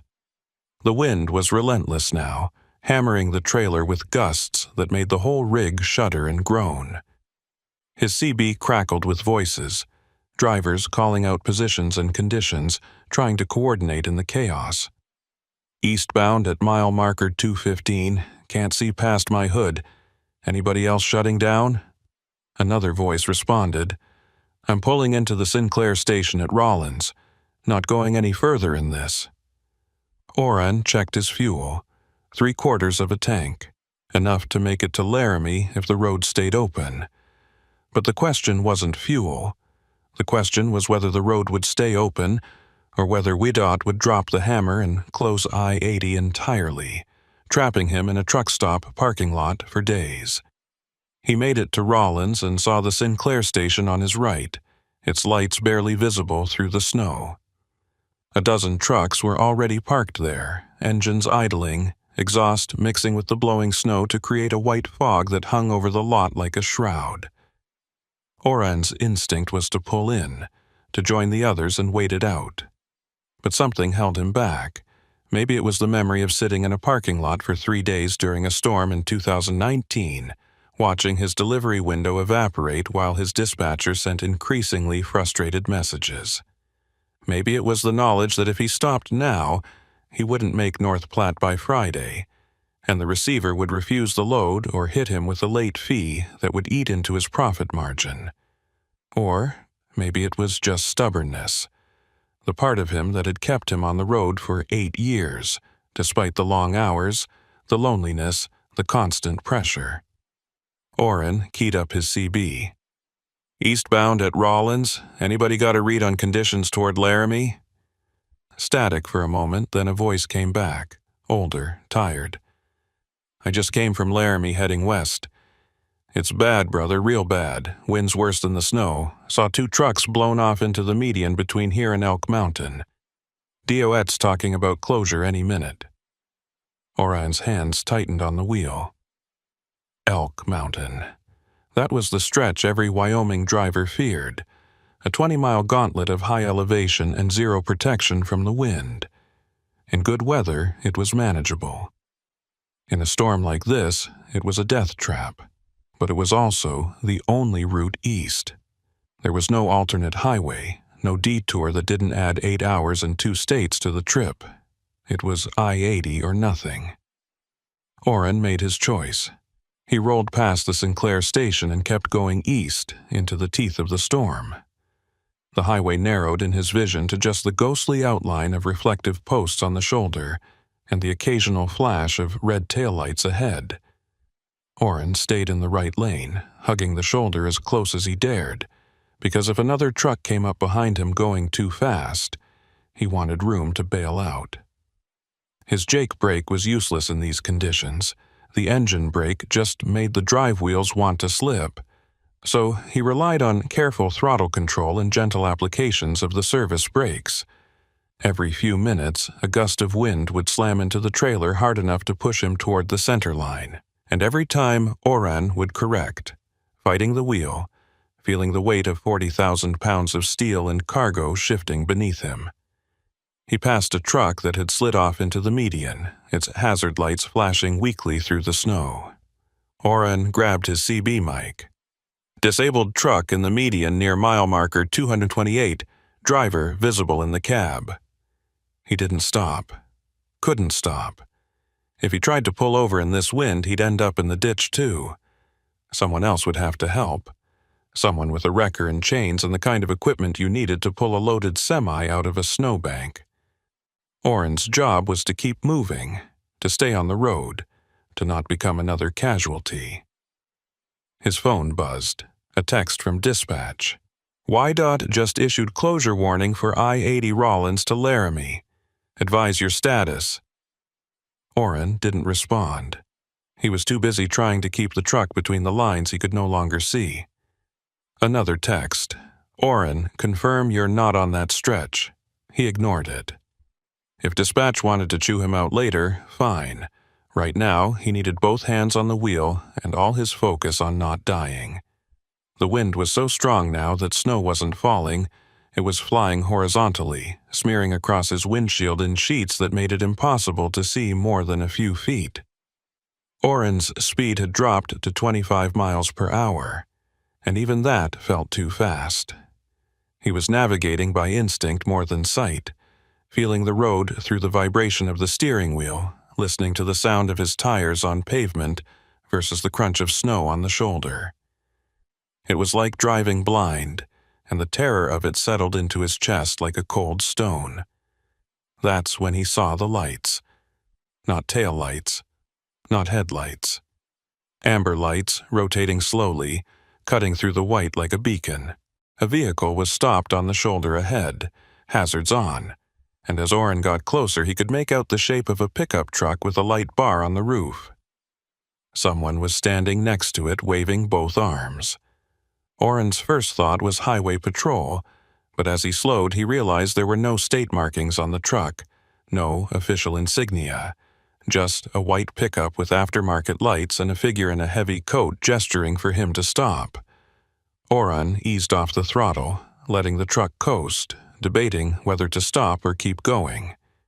The figure stepped closer to the road, still waving, and Oren caught a glimpse of the man's face, older, weathered, the kind of face you saw on ranch hands and farmers who'd spent their lives working outside. The man pointed east, then made a slashing motion across his throat. Road closed. That was the message. Oren cracked his window an inch and the wind screamed in, bringing snow and cold that bit at his face. "Road's closed ahead," the man shouted over the wind. "Just got word on the radio. State Patrol's blocking it at the Elk Mountain summit. You need to turn around or find shelter." Oren shook his head. "Can't turn around in this, I'll get stuck." The man moved closer, bracing himself against the wind. "I've got a place. Private property, about 6 miles south of here.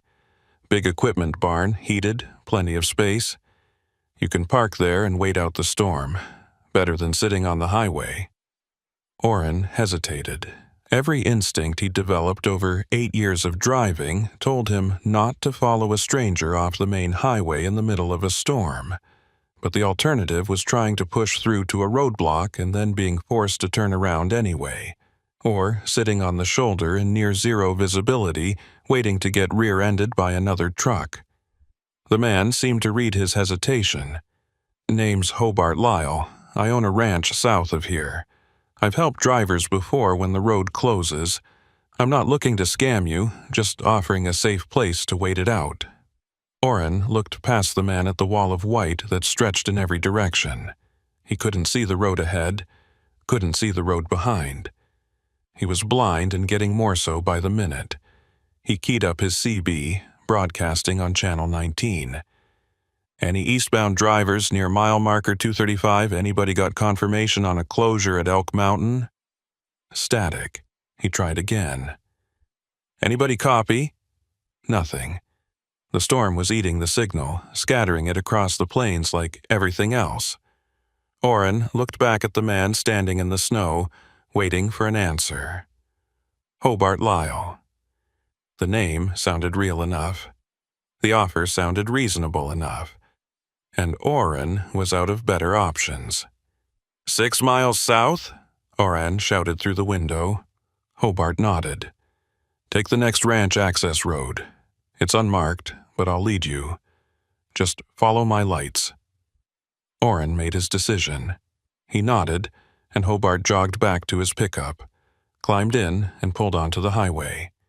His amber lights cut through the snow, and Oren followed, easing back into gear and rolling slowly behind the pickup. The turnoff appeared sooner than expected, just a break in the fence line with tire tracks barely visible under fresh snow. Hobart's pickup turned south onto what could generously be called a road, but looked more like 2 ruts cutting through an open field. Oren followed, feeling his trailer slip slightly as the pavement disappeared beneath him. The pickup's lights were the only point of reference now, a single beacon in an ocean of white. Oren couldn't see fences, couldn't see landmarks, couldn't see anything but snow and wind and the taillights ahead. He thought about dispatch, about the delivery in North Platte, about the load that was supposed to arrive tomorrow.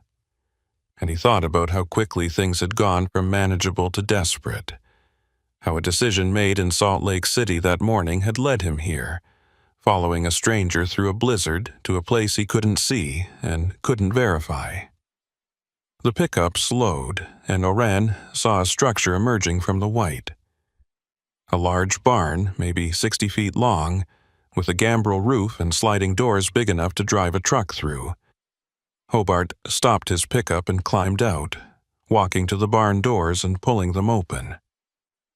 The interior was dark, but Oren could make out the shape of farm equipment, tractors, and the dim outline of overhead lights.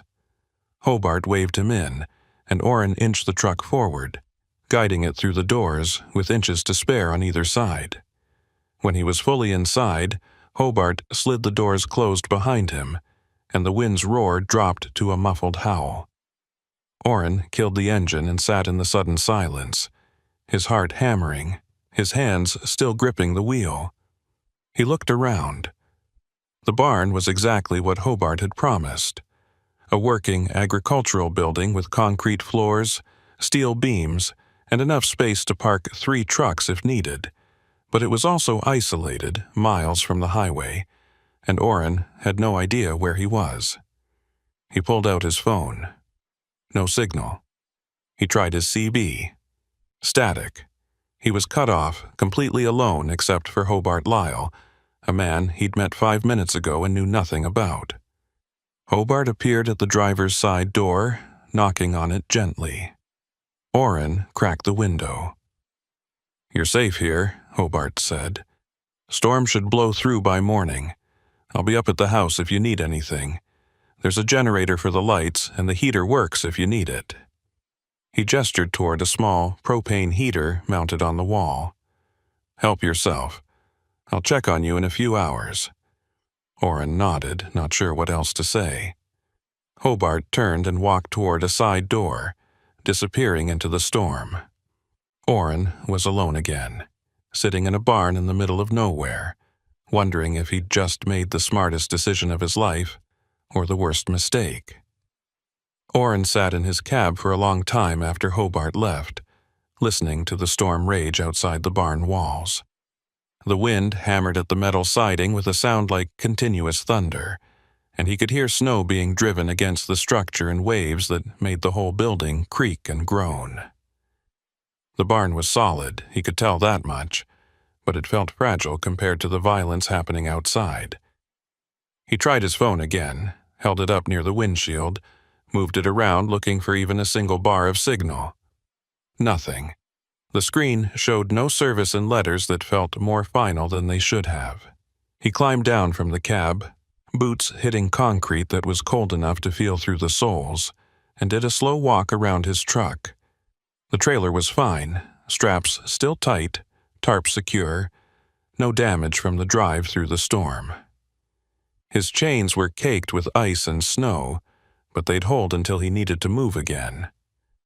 The barn itself was exactly what Hobart had described, a working agricultural space with tractors lined up against one wall, tool benches covered in equipment, stacks of feed bags piled near the back.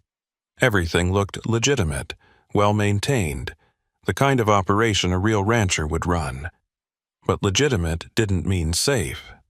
Orrin had been driving long enough to know that the most dangerous situations often looked the most normal from the outside. He thought about the stories he'd heard over the years, drivers who'd been lured off the highway with promises of help or shelter, only to have their loads stolen or worse. Most of those stories were probably exaggerated, the trucker equivalent of urban legends, but some of them had to be based on something real. And right now, Orrin was alone, isolated, with no communication and no way to verify anything Hobart had told him.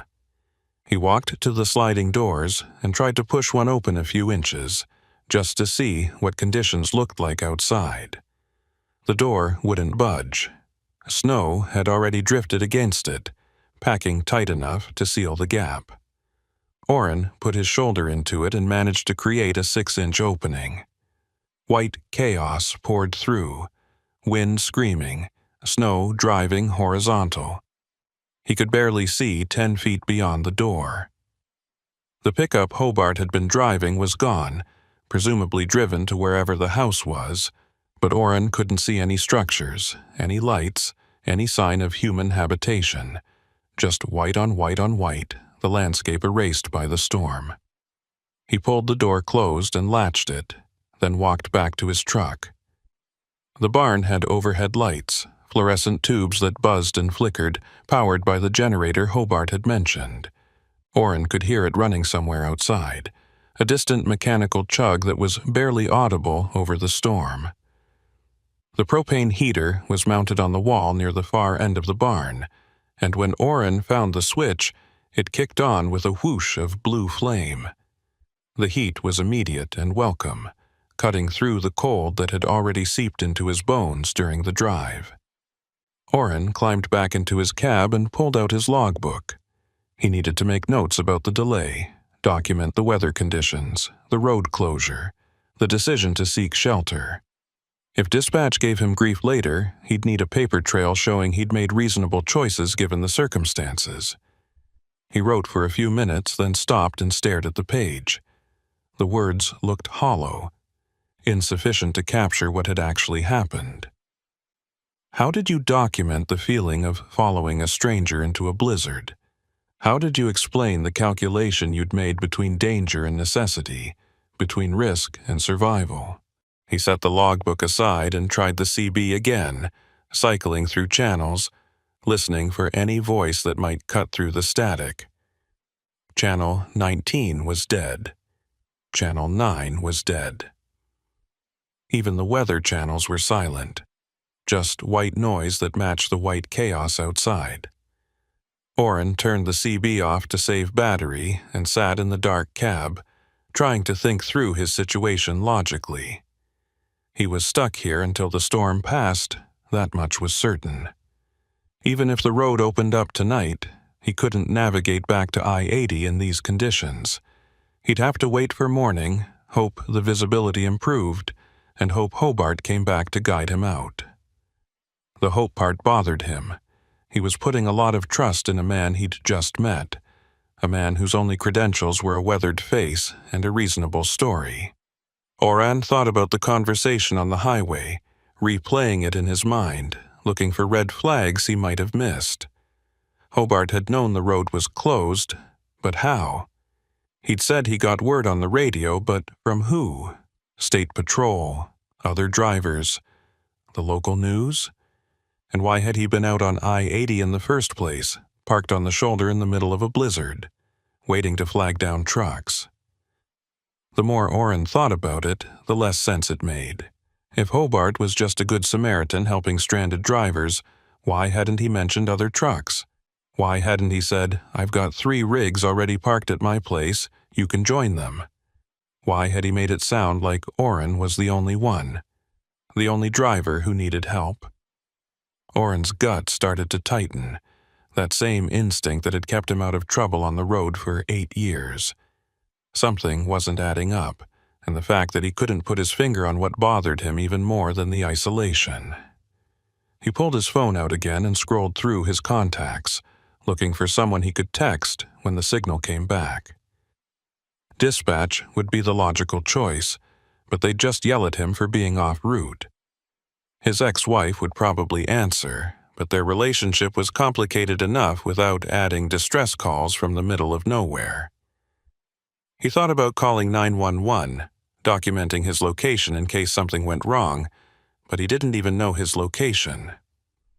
6 miles south of mile marker 235 on a ranch access road didn't narrow it down much in country this empty. Time crawled. Oren checked his watch every 10 minutes, each time surprised that only 10 minutes had passed. The storm showed no signs of letting up. If anything, it seemed to be getting worse, the wind's pitch rising to a shriek that made the barn walls vibrate. He thought about the other drivers who'd pulled into that Sinclair station in Rollins, wondered if they were sitting in their cabs right now feeling smart for stopping, or if they were second-guessing themselves, wondering if they should have pushed on. At least they had other trucks around them, other drivers to talk to on the CB, the illusion of safety that came from numbers. Oren tried to sleep but couldn't. Every sound made him tense, waiting for the barn doors to slide open, waiting for Hobart to return, waiting for something to happen that would either confirm his paranoia or prove it wrong. Around 9 p.m., he heard footsteps outside the side door, the one Hobart had used to leave. Oren's hand went instinctively to the door lock, making sure it was engaged. Then he grabbed his flashlight and pointed it toward the sound. The door opened and Hobart stepped in, covered in snow, carrying a thermos and a paper bag. "Thought you might be hungry," Hobart said, his voice echoing in the barn. He walked towards the truck, and Orrin cracked his window, keeping the door locked. Hobart held up the thermos, coffee, and some sandwiches. Nothing fancy, but it'll keep you going. Orrin took the items through the window, keeping his distance, keeping his options open. Appreciate it. Any word on the road? Hobart shook his head. State patrol's got I-80 closed from Rawlins to Laramie. Won't reopen until morning at the earliest, and that's if the storm breaks. Radio's saying this front's got another 6 hours in it. Orrin unscrewed the thermos and smelled the coffee. It was real, hot, no chemical smell that would suggest anything wrong with it. But he didn't drink it, not yet, not until he'd had more time to think. You said you've helped other drivers before. When was the last time? Hobart thought for a moment, brushing snow off his coat. Last winter, maybe February. Had 2 trucks stuck on my access road, helped them get back to the highway after the plows came through. Before that, couple years back, had a driver break down near my property line. Let him use my phone, wait in the barn until the wrecker arrived. The stories sounded plausible. The kind of thing a rancher in Wyoming might do as a matter of course. But Orrin noticed Hobart didn't offer names, didn't say what company the drivers worked for, didn't give any details that could be verified. You live out here alone? Orrin asked. Hobart nodded. Wife passed 3 years ago. Kids are grown, living in Denver and Cheyenne. It's just me and a couple hired hands who help during calving season. They're not here now. A storm came in too fast. Orrin filed that information away. If Hobart was alone, that was both better and worse. Better because it meant fewer variables, fewer people involved if this turned out to be some kind of setup. Worse because it meant no witnesses, no one else around if things went sideways. How far are we from the highway? Orrin asked. Hobart gestured vaguely north. 6 miles, like I said, maybe 7, depending on how the drifts are forming. Road won't be passable until the plows come through, and they won't come through until the storm stops. Orrin nodded slowly, trying to reconcile the helpful rancher in front of him with the paranoid scenarios running through his head. Hobart seemed genuine, seemed like exactly what he claimed to be. But Orrin had learned not to trust appearances, not to assume good intentions just because someone offered food and shelter. I'm going to stay in my cab tonight, Orrin said. I appreciate the barn and the heat, but I'm more comfortable up here. Hobart shrugged. Suit yourself. Offer stands if you need anything. I'll be at the house. After Hobart left, Orrin set the coffee and sandwiches aside and pulled out his phone again. Still no signal. He tried to remember if he'd seen any cell towers on the drive-in, but the visibility had been so bad he hadn't seen anything except Hobart's taillights. He thought about the route they'd taken, tried to reconstruct it in his mind, but all he could remember was snow and wind and the feeling of driving blind. For all he knew, they could be 20 miles from I-80 instead of 6. They could be in the wrong county, the wrong state. He had no way to verify anything. He opened the paper bag and examined the sandwiches. Ham and cheese on white bread, wrapped in plastic wrap. Nothing that looked tampered with. The coffee in the thermos was still hot, steam rising when he unscrewed the cap. Orrin's stomach growled, reminding him he hadn't eaten since that morning in Salt Lake City, but he still hesitated. The rational part of his brain said he was being paranoid, that a rancher who wanted to rob him wouldn't bother bringing food first. But the survival part of his brain, the part that had kept him alive on the road for 8 years, said not to take chances when you didn't have to. He ate one of the sandwiches slowly, tasting each bite, waiting to see if he felt anything strange. Nothing happened. He was still hungry, still tired, still trapped in a barn in the middle of a blizzard. He drank some of the coffee, letting it warm him from the inside, and felt his muscles start to relax slightly. The heat from the propane heater had raised the temperature in the barn to something almost comfortable, and the storm's constant roar had become white noise, background static that made it hard to stay alert. Orrin fought against the drowsiness, forcing himself to stay awake, to keep watch. But his body had other ideas. He'd been driving for 12 hours before the storm hit, and the stress of navigating through the blizzard had burned through whatever reserves he'd had left. His eyes kept drifting closed, and every time he jerked them open he had to fight harder to keep them that way. He thought about turning the radio on, using noise to stay awake, but the battery was already low and he didn't want to drain it completely. Around midnight he gave up and let himself doze, propping his head against the window, one hand on the door lock, one foot on the floor so he'd wake up if he started to slump. Sleep came in fragments, brief moments of unconsciousness interrupted by the storm's fury or the creaking of the barn or his own paranoia forcing him awake. In one of those half-dreaming moments he thought he heard voices outside, low conversation barely audible over the wind. He sat up fast, heart pounding, and stared out the windshield at the empty barn. Nothing moved. The generator chugged on. The heater's blue flame flickered steadily. He climbed down from the cab and walked to the side door, pressing his ear against it, listening. The wind was too loud to hear anything else, but he could have sworn he'd heard voices. Male voices, plural, which meant either Hobart had lied about being alone, or someone else had arrived. Orrin walked back to his truck and pulled out a tire iron from the side compartment, the heavy metal cold in his hands. He wasn't planning to use it, wasn't planning to confront anyone, but having it made him feel slightly less vulnerable. He sat in his cab with the tire iron across his lap, watching the side door, waiting. An hour passed.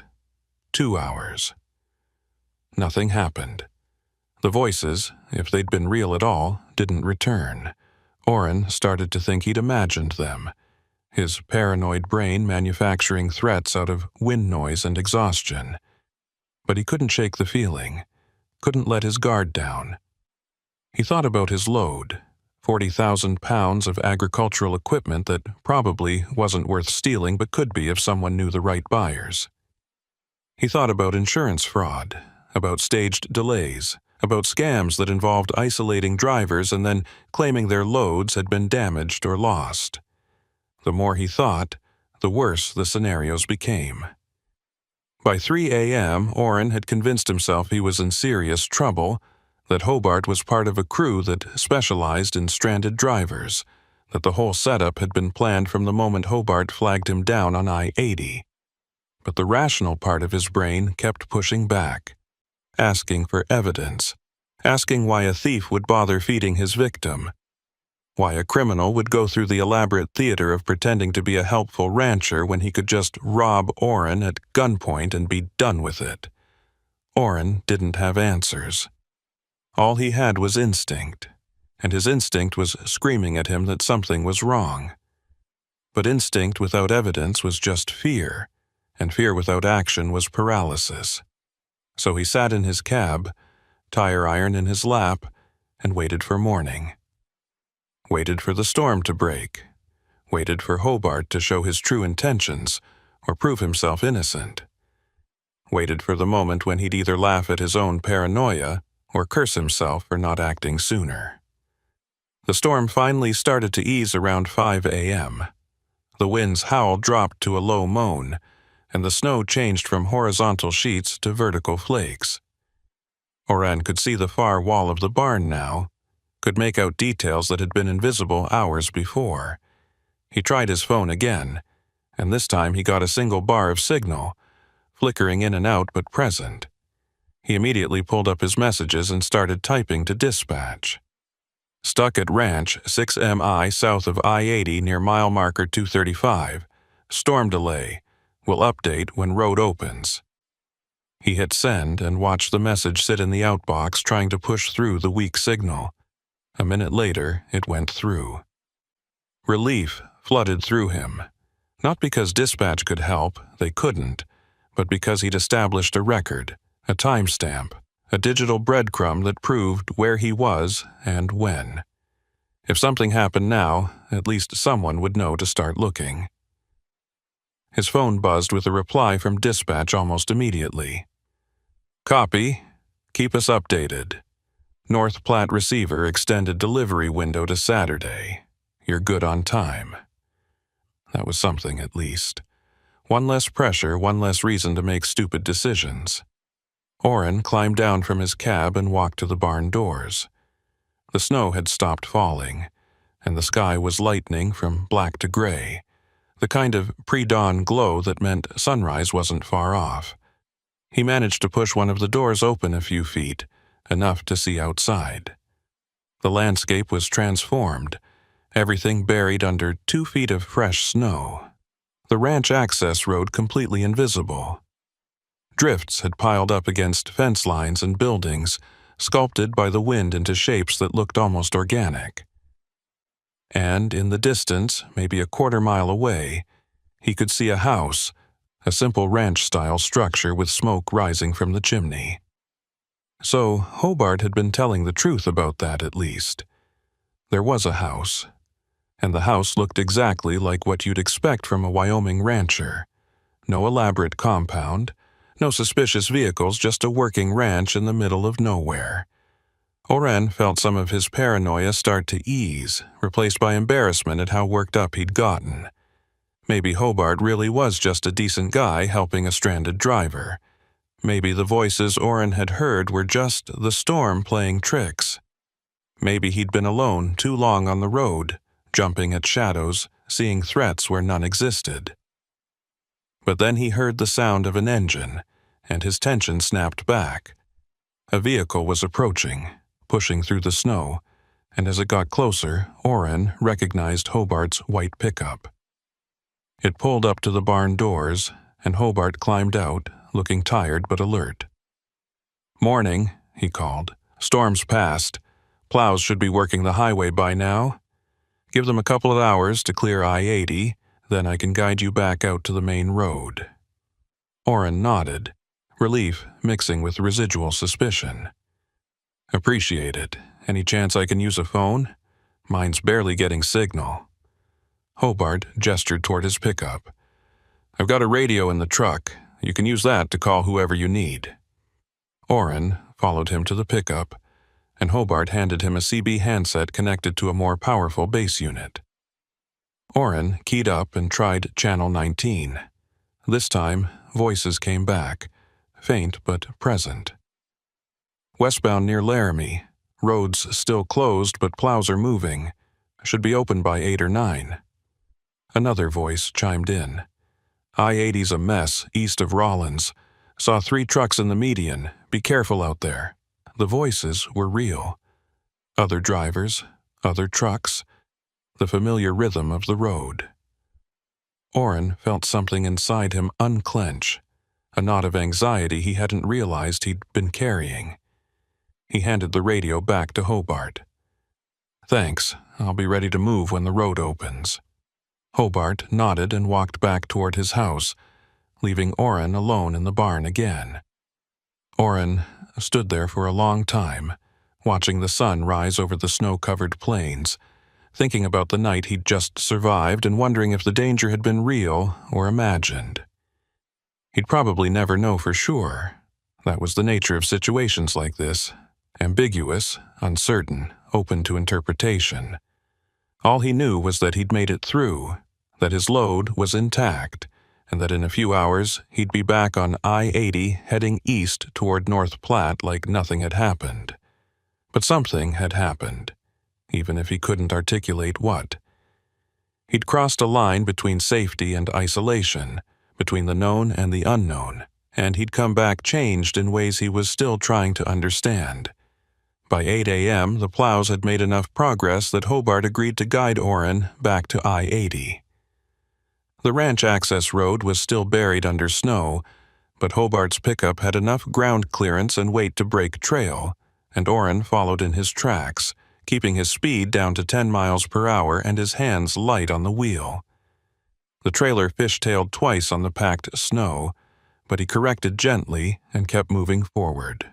Every few minutes, Oran's eyes would drift to his mirrors, checking the barn receding behind him, half expecting to see something that would confirm his suspicions from the night before. But there was nothing, just white landscape and the twin tracks of Hobart's tires cutting through virgin snow. The whole drive back took 40 minutes to cover what should have been a 10-minute run, and when they finally reached the highway, Oran felt like he'd been holding his breath the entire time.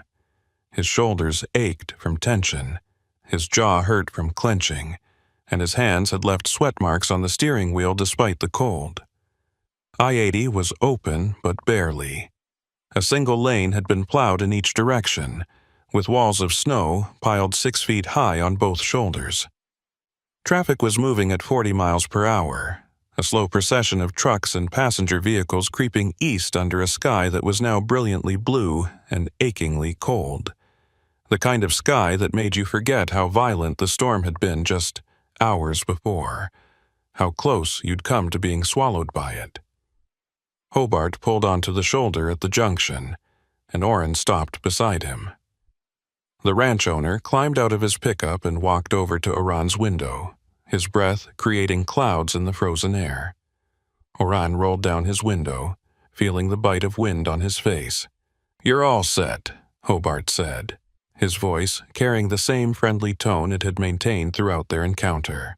"Road's clear from here to Laramie. Take it slow, watch for ice under the snow, and you'll be fine." His eyes, weathered and creased from years of Wyoming sun and wind, looked genuine. There was no hint of deception there, no telltale nervousness or evasion. Just a rancher who'd helped a stranded driver, the way ranchers had been doing out here for generations. Oran wanted to say something, wanted to thank the man or apologize for his suspicion, or ask the questions that had kept him awake all night. Questions like, "Why do you do this? How many drivers have you helped? What did you think when you saw me struggling in the storm?" But all that came out was, "I appreciate the help." The words felt inadequate, insufficient to capture the complexity of what had happened, but they were all Oran could manage. Hobart gave him a tired smile, the kind that suggested he'd been up most of the night too, probably monitoring the storm, checking his livestock, making sure his property had weathered the worst. "That's what we do out here. Look after each other. Drive safe." He pulled back onto the highway heading west, back toward his ranch, and Oran sat on the shoulder for another minute, watching the white pickup disappear into the traffic. The pickup looked smaller now in daylight, less menacing, just another work vehicle on a rural highway. Oran tried to reconcile the helpful rancher he'd just spoken with against the dire warnings and suspicious circumstances that had plagued him all night. Nothing added up cleanly. Human behavior rarely did. Then he shifted into gear and rolled east, merging into the slow convoy of trucks that stretched ahead as far as he could see. The drive to Laramie was uneventful but tense. The highway was icy in patches, black ice hiding under snow that looked harmless from a distance but turned treacherous when your tires hit it. Oran kept his speed steady at 35, well below the posted limit, and his focus sharp. Every slight shimmy of the trailer made his heart rate spike. Every time he felt the truck want to drift, he corrected with minimal steering input, the way veteran drivers learn to do after enough winters on the road. The wind had picked up again, not storm level, but strong enough to push the trailer around, creating a constant battle between forward momentum and lateral drift.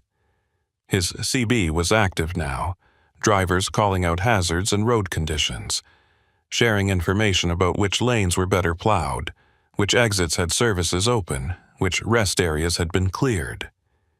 It was the normal chatter that meant things were getting back to routine, the collective intelligence of the trucking community flowing through the airwaves. Oran listened, but didn't key up. He was still processing the night before, still trying to decide if he'd been in danger or if he'd let his imagination run wild. A voice on Channel 19 warned about a jackknifed truck near the summit exit. Another voice confirmed it, adding that traffic was backing up but moving slowly around the accident. Oren made a mental note and adjusted his following distance, giving himself more room to react if traffic suddenly stopped. He passed the accident site around 9:30 a.m. A livestock trailer had gone sideways in the median, its cab tilted at an unnatural angle, cargo scattered across the snow. Emergency vehicles surrounded it, their lights painting the white landscape in strobing red and blue. Oren said a quiet prayer for the driver, hoping they'd walked away from it, knowing from experience that accidents on ice often went bad fast. He'd been lucky this morning, lucky to have Hobart's guidance out of the ranch, lucky to have dry pavement under his chains for most of the drive. Luck was a commodity on the road, and you never knew when yours would run out. Around 10 a.m., he passed a way station on the outskirts of Laramie. The digital sign above the entrance showed green lights for pre-pass-equipped trucks, indicating they could bypass without stopping. Oren's pre-pass transponder was mounted on his windshield, a small black box that was supposed to communicate with the way station sensors and clear him automatically. But lately, the system had been glitching. Sometimes it worked perfectly. Other times it failed for no apparent reason, and getting pulled over for running a green light that should have been red was an expensive mistake. The fine alone could eat into a week's profit, not to mention the delay and the black mark on his safety record. He made the decision to play it safe and take the exit ramp, rolling onto the scale even though his pre-pass light was showing green. Better to waste 5 minutes than risk a citation. The scale registered his weight, and Oren watched the display carefully. Legal. No issues. 42,000 pounds loaded, well under the 80,000-pound federal limit. A voice came over the loudspeaker mounted on a pole near the scale house. Pull to the right and proceed to the inspection area. Oren's stomach tightened. Random inspections were part of the job, an occupational hazard every driver faced, but they always felt like rolling dice. One violation, one problem with his paperwork or his equipment, and he could be sitting here for hours while mechanics went over his truck with microscopic attention to detail. He parked where instructed and killed his engine, taking a moment to collect himself. Through his windshield, he could see the way station office, a low brick building with large windows and a handful of vehicles parked outside. A figure emerged from the building, clipboard in hand, moving with the purposeful stride of someone who'd done this routine 1,000 times. As the person got closer, Oren could see it was a woman, older, maybe mid-50s, with short gray hair that looked like it had been cut for practicality rather than style. She wore a heavy coat with a reflective vest over it, and her boots crunched through the packed snow with the confidence of someone who'd spent winters in Wyoming and wasn't impressed by cold anymore. Her name tag read Avis Renfro when she reached his window. Oren rolled it down, letting in a blast of cold air that made his eyes water. "Morning," she said, her voice neutral, neither friendly nor hostile, the professional tone of someone who'd learned not to get too personal with the hundreds of drivers who pass through here every week. "Need to see your logbook, registration, and insurance." Oren handed over the documents without comment, watching her face as she flipped through them methodically. Her eyes moved across the pages with practiced efficiency, checking dates and signatures, looking for discrepancies or red flags that would require further investigation. She paused on his logbook, her finger tracing the entries from the previous day. Oren had documented everything carefully during his time at the ranch. The time he'd stopped, the reason for stopping, the location as best as he could describe it, the time he'd started moving again.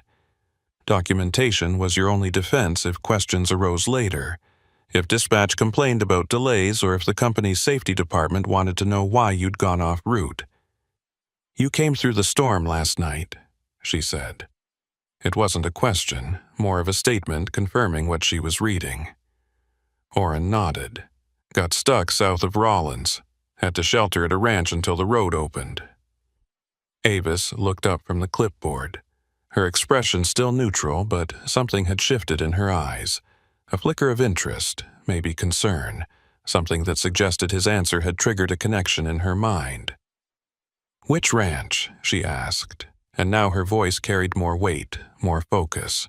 Oren hesitated for a fraction of a second, wondering why the question mattered, why a way station employee would care about the specific location where he'd waited out a storm. But he answered honestly because lying would only create more problems. About 6 miles south of the highway near mile marker 235. Owner's name was Hobart Lyle. Avis's pen paused on the page. She looked at Oren more carefully now, her eyes scanning his face like she was trying to read something written there, trying to assess whether he was telling the truth or repeating a rehearsed story.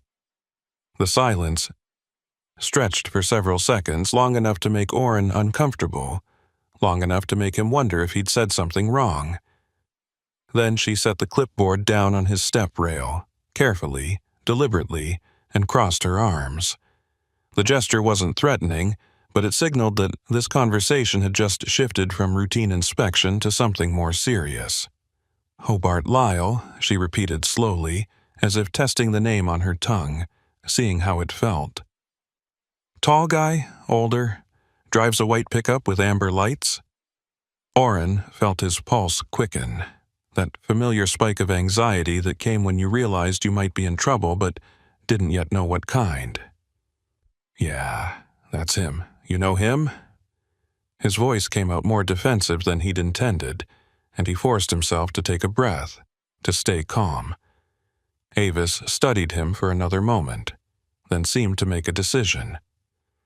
She picked up the clipboard again, made a note, then looked back at him with an expression that was harder to read now. "I know of him," she said carefully, choosing her words. "He's helped a few drivers over the years when the road closes. Never heard any complaints, but I've heard questions. Wyoming Highway Patrol asked about him last winter after a driver reported sheltering at his ranch. Said everything was fine, nothing wrong happened, but something about the story didn't sit right with the investigator. They sent a trooper out to check on the property, and Hobart was cooperative, showed them around, answered all their questions. No issues were found, no evidence of wrongdoing, but the trooper filed an interesting note in his report." She paused, and Oren found himself leaning forward slightly, drawn into the story despite his growing unease. The trooper said the barn the driver described seemed bigger on the inside than it should have been, based on the external dimensions, like there might be sections that aren't visible from the outside, or storage areas that aren't part of the main structure. Could mean nothing. Old barns get additions, get modified over the years. But it raised a question that nobody could answer definitively. She let that hang in the air for a moment, watching Oren's reaction. Oren's mouth went dry as he thought about the barn where he'd spent the night. He tried to remember the layout, tried to visualize the dimensions. It had seemed straightforward at the time. A large, rectangular structure with farm equipment and open space. But he'd been exhausted, stressed, focused on survival rather than spatial analysis. Had there been sections he hadn't seen? Doors he hadn't noticed? Areas blocked off by equipment or tarps? He couldn't say for certain, and that uncertainty gnawed at him. "What does that mean?" he asked, trying to keep his voice steady. Avis shrugged, a gesture that seemed to carry more weight than casual dismissal. Could mean nothing, could mean the barn's got sections that aren't visible from the outside, storage areas, or workshops, or who knows what. Could mean there's more going on at that property than a simple cattle operation. I'm not saying Hobart's doing anything illegal. I'm not even saying there's anything suspicious. I'm just saying that when drivers shelter there, sometimes their stories don't quite line up. Little details that don't match from one account to another. Timing that doesn't add up when you really look at it. She flipped through his logbook again, stopping on the previous day's entries. Your logbook shows you stopped at 6 p.m. yesterday and didn't start moving again until 8 a.m. today. That's 14 hours. Long time to sit in a barn, even in a bad storm. Orrin felt defensive suddenly, a surge of emotion that made his face flush despite the cold air coming through the window. He felt like he was being accused of something he couldn't name, judged for decisions he'd made under pressure in circumstances that were impossible to explain to someone who hadn't been there. The storm didn't stop until morning. I couldn't leave before then. The access road wasn't passable. Avis nodded slowly, her expression not quite skeptical, but not entirely accepting either. I'm sure that's true. I'm just noting it for the record. See, we keep track of delays and unusual stops, especially during severe weather events. It's part of how we identify patterns that might indicate problems. Cargo theft, insurance fraud, drivers being coerced or manipulated. Most of the time it's nothing, just drivers making the best decisions they can in bad situations. But sometimes, patterns emerge that suggest something more organized is happening. She closed his logbook and handed it back along with his other documents. You're good to go. Everything's in order. No violations. Just wanted to make sure you knew what you were dealing with out there. Orrin took the documents, his hands not quite steady, his mind racing with implications he didn't want to consider. What aren't you telling me? He asked, unable to stop himself, needing to know even though part of him dreaded the answer. Avis looked at him for a long moment, weighing something in her mind, deciding how much to reveal. Then she leaned in closer, her voice dropping to a level that wouldn't carry beyond the cab, creating an intimacy that made the conversation feel more serious, more real. There's a scam that's been running through Wyoming for a few years now. Not just here, other states too, but we've seen evidence of it in this corridor. It targets drivers who get caught in bad weather, especially drivers with high-value loads. Someone flags them down during a storm, offers shelter, takes them off the main highway to a location that's isolated, away from cameras and witnesses. She paused, making sure Orrin was following, making sure he understood the significance of what she was saying. While the driver's sleeping or distracted, a crew shows up. They don't steal the whole load. That would be too obvious. They offload part of the cargo, maybe 10 or 15%, amount small enough that it might be written off as warehouse miscounting or damage during transport. Or they swap documentation, make it look like the seal was broken or the load was compromised. Then they reseal everything so carefully that the driver doesn't notice. Later, when the receiver does inventory and finds a discrepancy, everyone assumes it happened somewhere in the supply chain. Insurance gets filed, claims get paid, and nobody looks too hard at the details. Orrin felt like the ground had dropped out from under him, like he was falling through space with nothing to grab onto. His mind immediately went to the night before, to the 14 hours he'd spent in that barn with no communication, to the voices he thought he'd heard but convinced himself were imagined, to the way Hobart had seemed so helpful, so genuine. Are you saying Hobart Lyle is running that scam? His voice came out rougher than he intended, almost angry, though he wasn't sure if the anger was directed at Hobart or at himself for being potentially duped. Avis shook her head, but her expression remained serious. I'm saying I don't know. I'm saying there's been suspicious activity in this area, and Hobart's name has come up more than once in connection with drivers who've had unexplained delays or minor cargo discrepancies. But nothing's been proven, no charges have been filed, no arrests made. The Wyoming Highway Patrol has investigated multiple times and never found sufficient evidence to move forward. Could be coincidence. Could be that Hobart's just a helpful guy who gets unlucky with the drivers he assists. Could be something else entirely. She straightened up, creating distance again, returning to her professional demeanor. I just think drivers should know there are risks out there beyond bad weather. You made it through the storm, that's what matters. But when you get to your delivery, I'd recommend asking for a full inventory count before they start unloading. If there's a discrepancy, you want to catch it immediately, while the trail is still fresh. Document everything. Take photos of your seals before they're broken. Get signatures from the receiver. Protect yourself, because if something's wrong, you don't want to be caught in the middle of an insurance investigation 6 months from now. With that, she stepped back from the truck and gestured toward the exit. Like I said, you're good to go. Drive safe. Oren wanted to ask more questions, wanted to demand specifics about what exactly had happened to other drivers, wanted names and dates and details that would help him understand whether he was in danger. But Avis had already turned away, walking back toward the way station office, her boots crunching through the snow with the same confident rhythm as before. The conversation was over, at least as far as she was concerned. Oren sat frozen in his seat for nearly a minute, his mind racing, trying to process everything he'd just learned. He thought about the barn, about Hobart, about the way the rancher had approached him on the highway with perfect timing, perfect knowledge of the road closure, perfect motivation to seem helpful.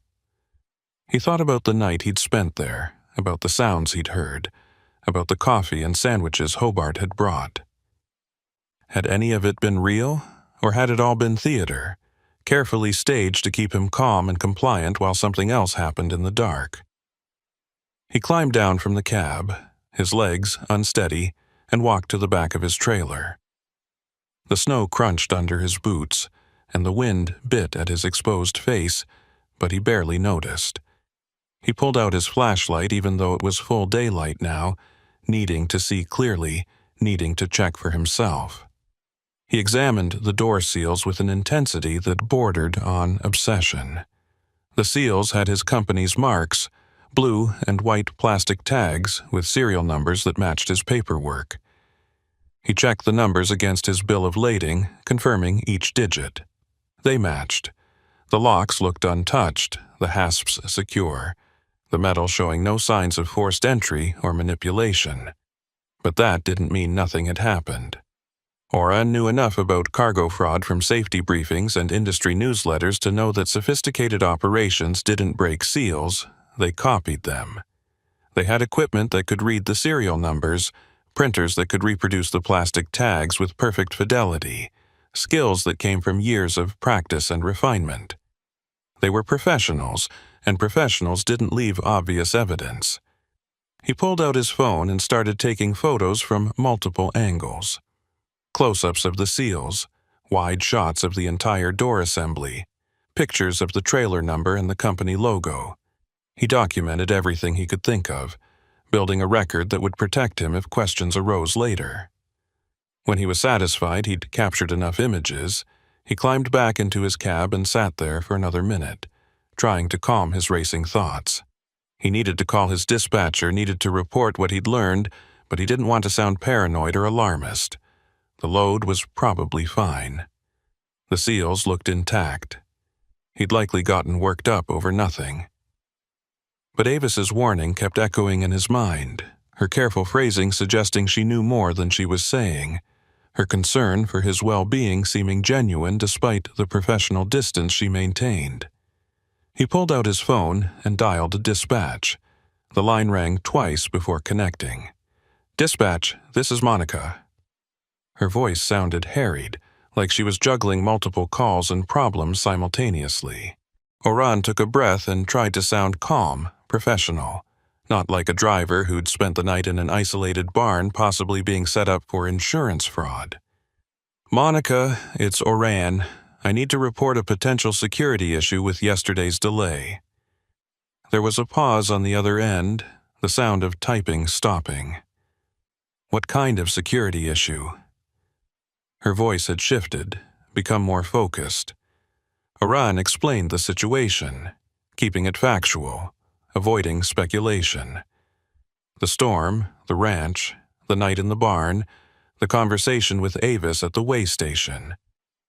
He laid out the facts as clearly as he could, letting Monica draw her own conclusions rather than trying to convince her of anything.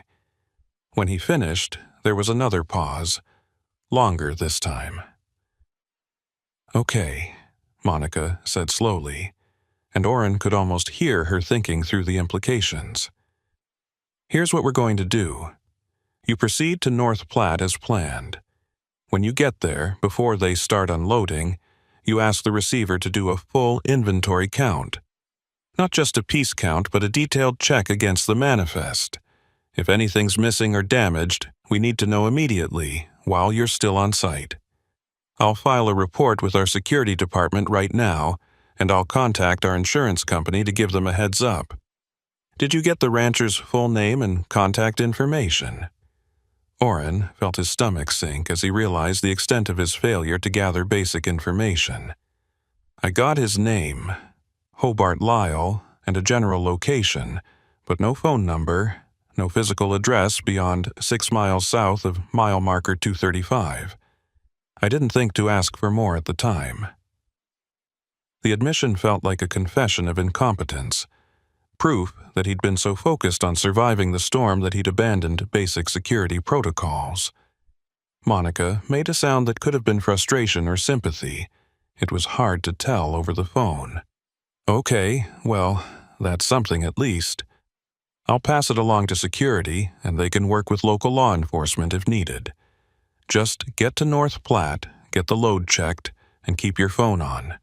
If there's a problem, we'll deal with it. If there's not, we'll chalk this up to bad weather and an abundance of caution." She paused, and her voice softened slightly. "And Oren? Next time you're in a situation like that, try to get more information. Name, number, license plate, photos if you can do it safely. Something we can trace if things go sideways." The call ended, and Oren sat holding his phone, feeling worse than before he'd called.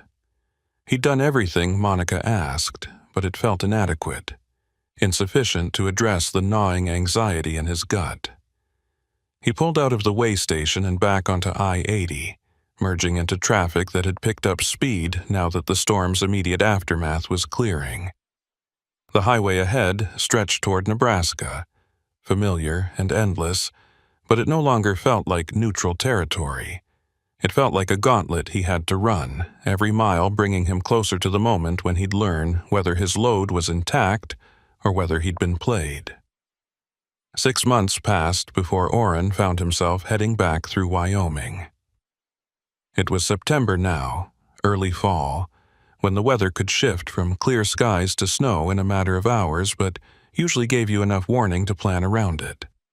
The aspens were starting to turn gold in the high country, and the air had that crisp quality that came with shorter days and longer nights. Oren had been avoiding I-80 through that stretch when he could, taking longer routes through Colorado or Montana, adding hours and miles to his trips, burning extra fuel that cut into his already thin profit margins. He told dispatch he had personal reasons for the detours, and they'd complained about the extra costs but hadn't pushed too hard. Drivers had their quirks, their superstitions, their stretches of highway they refused to run for reasons they couldn't always articulate. But this load didn't give him a choice.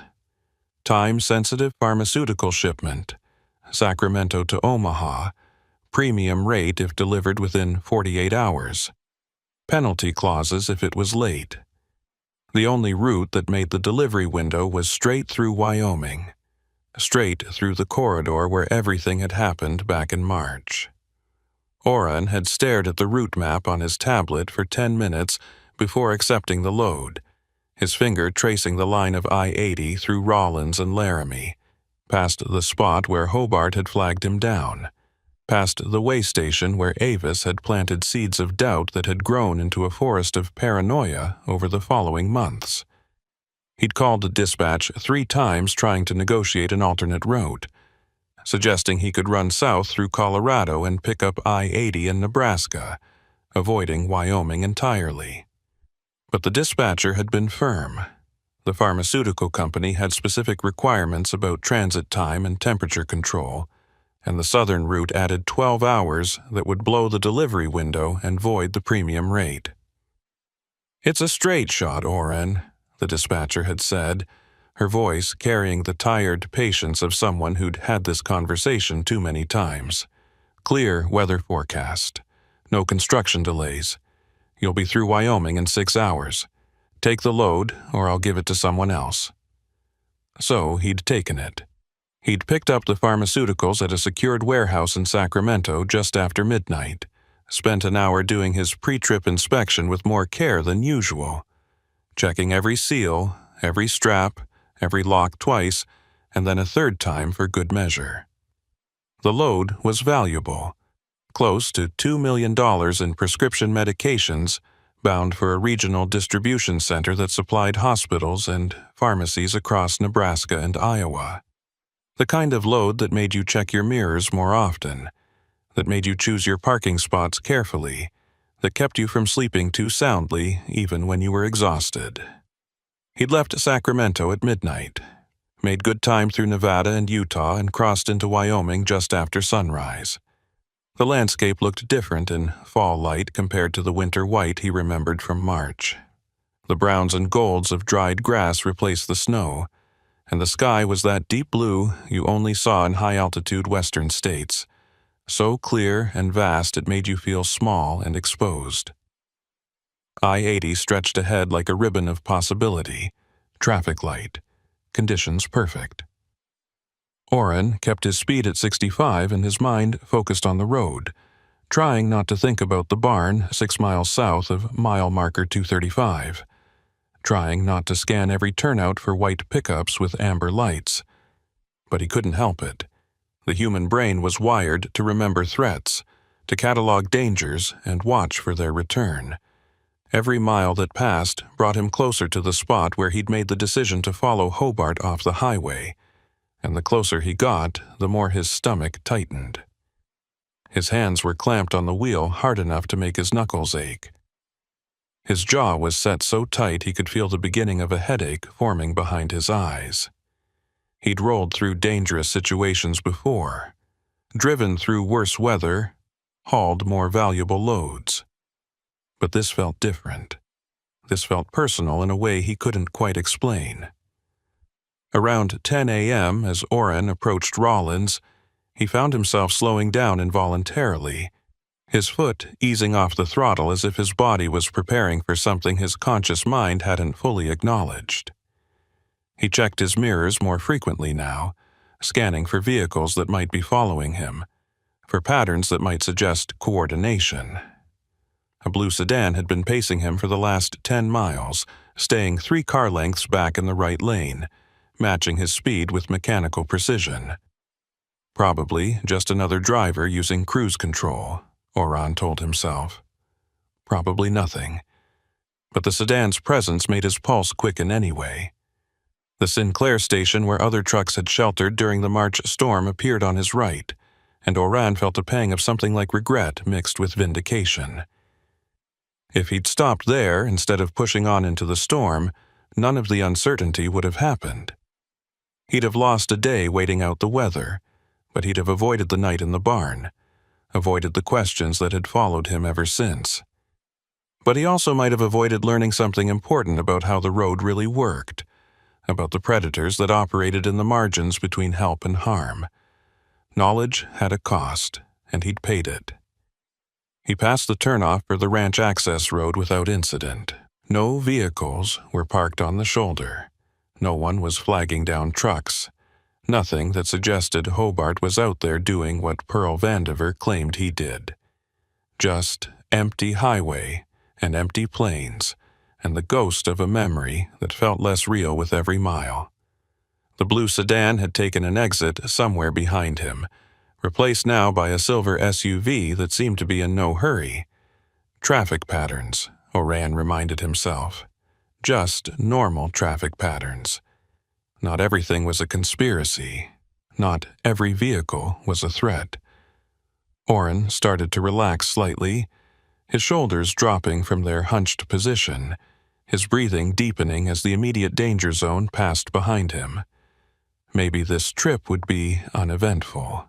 Maybe the fear had been in his head all along, a phantom born from one strange night and fed by warnings from people who might have had their own agendas. He was overthinking it, reading threats into ordinary circumstances, letting paranoia poison what should have been a routine run. Then his CB crackled to life, and Oren's brief moment of relaxation shattered like glass. Eastbound rig with the white trailer. You've got a trailer tire smoking near your rear axle. Might want to pull over and check it before it goes. The voice was male, middle-aged, with the flat accent of the high plains. It sounded helpful, concerned, exactly like a fellow driver doing a courtesy call. But Oren's heart rate spiked immediately. His training and experience and the accumulated paranoia of 6 months colliding in his chest. He checked his mirrors carefully, looking for smoke, for any visual confirmation of the warning. His trailer had a white roof and sides, making it highly visible in the morning sun. He could see the rear axles clearly, see the tires rotating normally, see no discoloration or haze that would indicate overheating. His tire pressure monitoring system, a sophisticated sensor array he'd installed after a blowout 2 years ago, had cost him 3 days and $2,000 in repairs, showed all tires within normal pressure ranges. No alerts, no warnings, no indication of any problem. He keyed up the CB, keeping his voice neutral, professional. Eastbound with white trailer, I'm not seeing any smoke. Can you give me your location and vehicle type? His eyes scanned the highway around him, looking for the source of the call. There were maybe 6 other vehicles visible. 3 trucks ahead of him spread across both lanes, 2 cars behind, and 1 pickup in the left lane about to pass. Any of them could have made the call, or none of them.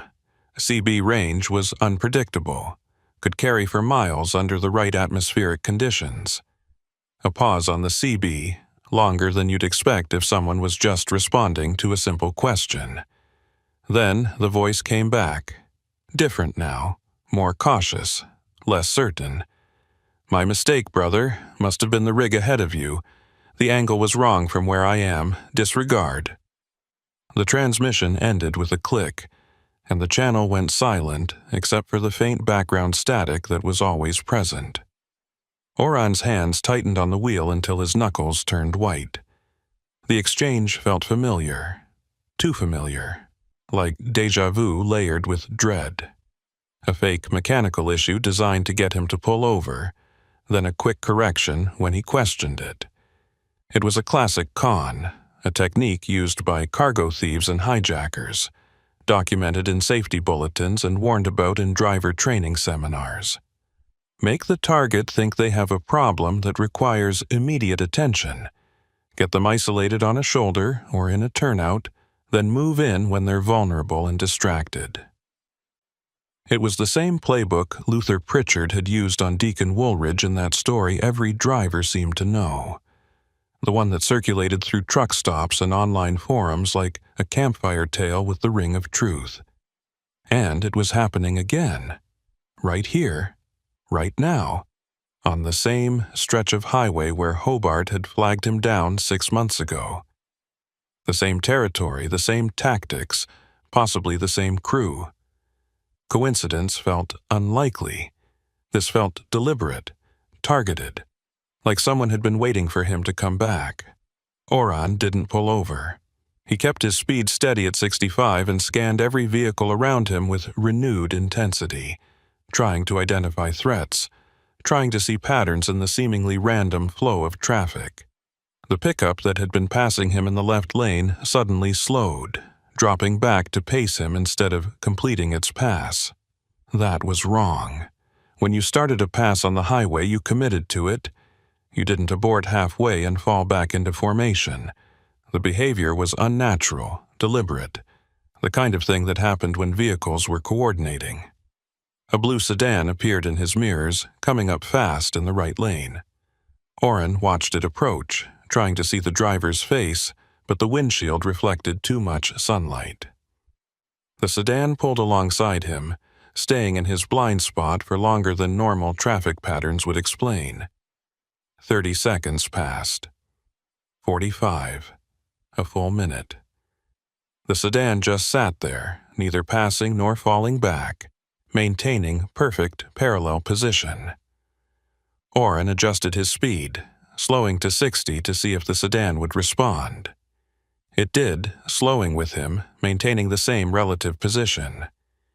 He accelerated back to 65. The sedan matched him. This was wrong. Everything about this was wrong. Oren's CB crackled again. Different voice this time, female, older. Eastbound traffic near mile marker 250. Be advised there's debris in the right lane ahead. Looks like truck tire tread. Watch yourselves. Oren's eyes snapped to the road ahead, scanning for the debris. He didn't see anything. No black rubber chunks, no hazards visible on the clean pavement. Another false call, another attempt to manipulate behavior, another piece of the pattern falling into place. His phone rang, the sound cutting through his focus like an alarm. He glanced at the screen mounted on his dash. Unknown number 307 area code. Wyoming. Every instinct screamed at him not to answer, but what if it was legitimate? What if it was the state patrol or dispatch, or the pharmaceutical company checking on the delivery? He couldn't afford to ignore potentially important calls. He hit the accept button, putting it on speaker. "This is Oren." The voice that came back was female, professional, speaking quickly with an urgency that immediately commanded attention. "Mr. Kincaid, this is Avis Renfro from the Laramie Way Station. Don't stop your truck for any reason between Rawlins and Laramie. We've had reports of a crew operating in that area today, using CB calls to flag down trucks. State Patrol is responding, but they're 20 minutes out from your position. Just keep moving until you're past Elk Mountain." Oren felt ice flood his veins, cold spreading from his chest out to his limbs. His worst fears were being confirmed in real time by someone who had no reason to lie to him. "What kind of crew?" he asked, his voice tight, controlled despite the adrenaline dump making his hands shake slightly. "What are they after?" Avis's voice carried the weight of someone delivering bad news they'd delivered too many times.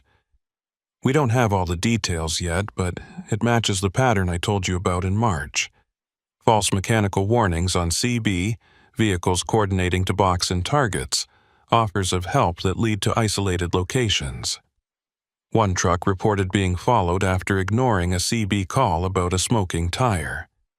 That was 10 minutes ago, eastbound near mile marker 245. The driver said 2 vehicles were working together, one ahead and one behind, trying to force him into a turnout. He managed to stay on the highway and they backed off, but we think they're still active in the area looking for another target." Oren's mind raced, connecting dots with sickening clarity. Mile marker 245 was 5 miles behind him. The smoking tire call had come through maybe 8 minutes ago. He was the next target. They'd tried the same tactic on the previous driver and it hadn't worked, so they'd moved on to him. "They already made contact," Oren said. "CB call about a smoking tire maybe 10 minutes ago. I questioned it and they backed off, said it was a mistake. But I've got vehicles pacing me now. Blue sedan in my blind spot. Pickup that started to pass then dropped back. Could be nothing, could be them." He heard Avis curse quietly on the other end, the professional facade cracking slightly to reveal genuine concern. "Okay, listen carefully. Do not acknowledge any more CB calls unless you can verify the source. Do not pull over for any reason. If vehicles try to box you in, stay calm and hold your lane. They're counting on you to panic or to be cooperative. Don't give them either. I'm contacting State Patrol right now to give them your exact position and vehicle description. They'll try to get a unit to you as fast as possible, but in the meantime, you keep your wheels turning and you stay on that highway." The call ended, and Oren immediately checked his mirrors again. The blue sedan was still there, still holding position in his blind spot like a remora attached to a shark. The pickup ahead had drifted closer. now only about 50 yards in front of his bumper, its speed decreasing gradually. Oren recognized the tactic immediately from safety briefings. It was called a rolling roadblock, a technique where one vehicle slowed traffic from the front while others maneuvered around the target, creating a controlled environment where the mark had limited options and reduced visibility to other drivers. He grabbed his CB mic and switched to Channel 9, the emergency frequency monitored by law enforcement and emergency services. This is an eastbound commercial vehicle at mile marker 252 on I-80, requesting immediate state patrol assistance. I'm being followed by multiple vehicles that appear to be coordinating an intercept. Blue sedan and white pickup. I've received credible information about cargo theft activity in this area. Request confirmation of law enforcement presence and ETA. Static answered him for several seconds. Then a voice came through, male, official sounding. Eastbound driver, this is Wyoming Highway Patrol. We copy your transmission and have units responding to your location. Can you provide your truck number and company name for identification?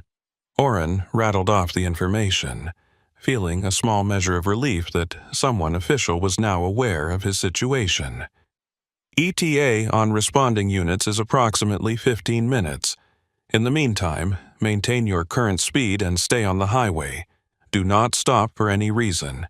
If vehicles attempt to force you off the road, use your horn and maintain your lane.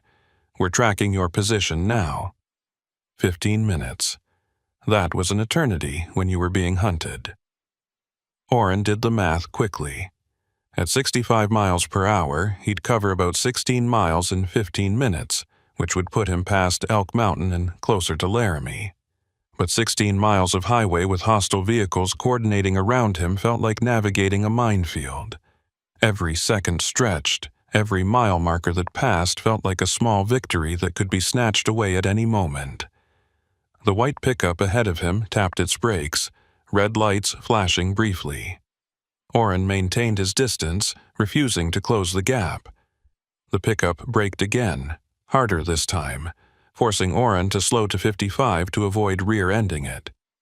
This was the game they were playing, trying to control his speed, trying to create the conditions they needed. Oren checked his left mirror. The passing lane was clear for the moment. He signaled, checked again, then moved left to pass the pickup. As soon as he committed to the pass, a dark SUV appeared in his mirrors, accelerating hard in the left lane behind him. Oren saw it coming and made another split-second decision. Instead of completing the pass, he aborted and moved back into the right lane, tucking in behind the white pickup again. The SUV shot past in the left lane, then cut in front of him hard enough that Oren had to brake to avoid a collision. Now he had the pickup ahead and the SUV also ahead, but in the left lane, both of them slowing, both of them working together to control the traffic pattern around him. The blue sedan was still in his right blind spot, and now a fourth vehicle had appeared, a gray pickup pulling up behind him. Oren was boxed in completely, trapped in a diamond formation with limited options, his heart hammered in his chest, his mouth dry, his hands slick with sweat despite the cab's cool air. This was it. This was the moment where he either escaped or became another statistic, another driver who'd disappeared into the insurance investigation system. A rest area appeared on the right, a paved turnout with restrooms and picnic tables, currently empty of other vehicles. The SUV ahead of him signaled right, as if planning to exit. Oren understood immediately what they wanted. They were trying to herd him into the rest area, away from traffic, away from witnesses, into a controlled environment where they could work without interruption. His CB crackled. "Eastbound rig, you should probably take this rest area. Your trailer's looking really unstable back there, swaying pretty bad. I think you've got a load shift issue." The voice was calm, helpful, concerned. Exactly the tone you'd use if you were genuinely worried about another driver's safety. but Oren knew better now. He keyed up his mic, broadcasting on Channel 9 where the State Patrol could hear him. "This is the eastbound commercial vehicle at mile marker 252. 4 vehicles are now attempting to force me into a rest area, using false mechanical warnings on CB. I am not stopping, I repeat, I am not stopping, requesting immediate assistance." The gray pickup behind him started flashing its high beams, the universal signal for, "There's something wrong with your vehicle." The blue sedan finally moved, pulling ahead on the right, then cutting in front of him, giving him no choice but to brake hard or hit it. Oren's trailer wobbled as he slowed to 40, the weight of the pharmaceutical cargo shifting slightly, but the brakes held and the rig stayed in its lane. The rest area entrance flashed past on his right. Oren kept his hands locked on the wheel and his eyes forward, refusing to take the bait. The SUV that had been ahead suddenly slowed dramatically, hazard lights flashing. Brake lights glowed red, and Oren watched his following distance evaporate as the SUV decelerated from 40 to 30 to 20 miles per hour. This was a critical moment. If Oren maintained his speed, he'd rear-end the SUV and become legally liable for the accident, his career potentially over, his CDL in jeopardy. If he stopped, he'd be vulnerable to whatever they had planned. His only option was to change lanes, but the left lane was occupied by the white pickup pacing the SUV, creating a wall. Oren made a decision that went against every safety instinct he'd developed over 8 years of driving. He moved left anyway, forcing his truck into the gap between the SUV and the pickup, using his rig's mass and size to claim space that technically wasn't there. His bumper came within inches of the pickup's rear quarter panel. Horns blared around him. The pickup swerved slightly, giving him room it hadn't intended to give. Oren punched the throttle, and the diesel engine roared, black smoke pouring from his stacks as he muscled his way past the obstruction. For a brief moment, he thought he was clear. The road ahead opened up, traffic pattern breaking apart as his aggressive maneuver disrupted their coordination. But then he saw something that made his blood run cold. A maintenance turnout appeared on the right about a quarter-mile ahead, and a white pickup with an amber light bar was parked there, nose out, positioned perfectly to intercept him. Even from this distance, Oren recognized it. Same profile, same configuration as Hobart's truck. Could be coincidence, could be a different vehicle entirely, but Oren's gut told him it wasn't.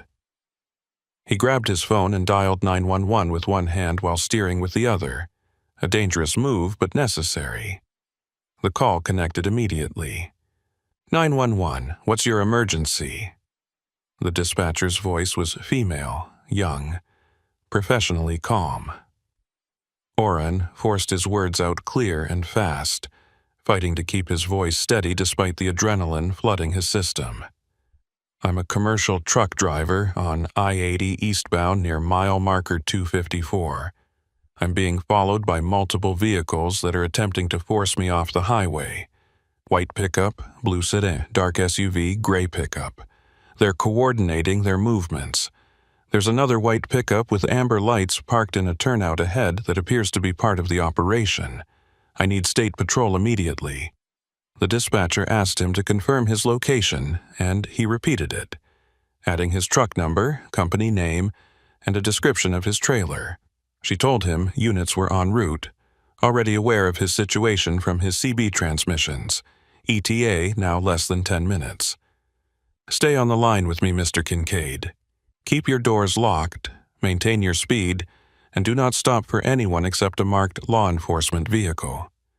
Can you describe the vehicles around you in more detail?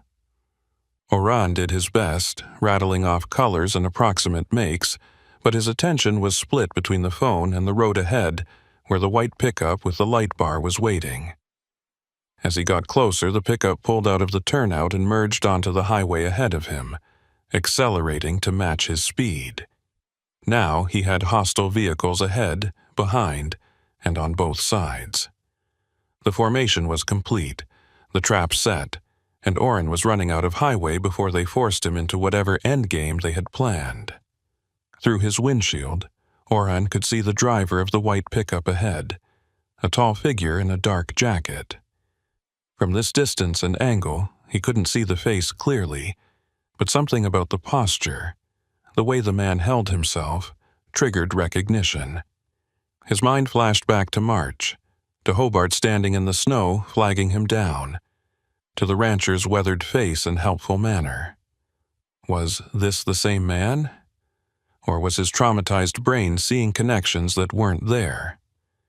The white pickup ahead started slowing again, brake lights glowing, forcing Orrin to reduce speed.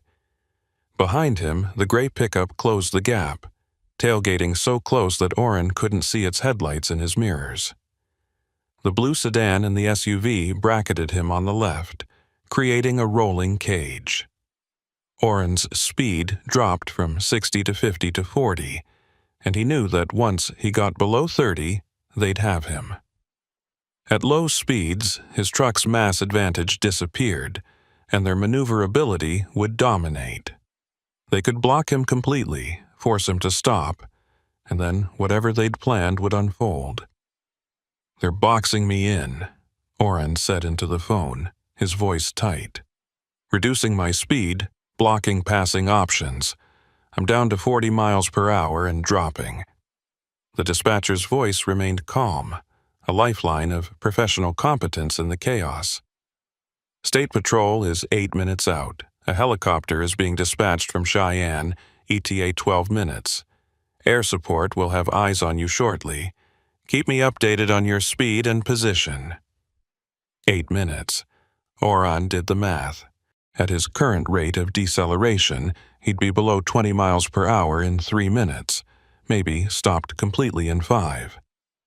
The patrol wouldn't reach him in time.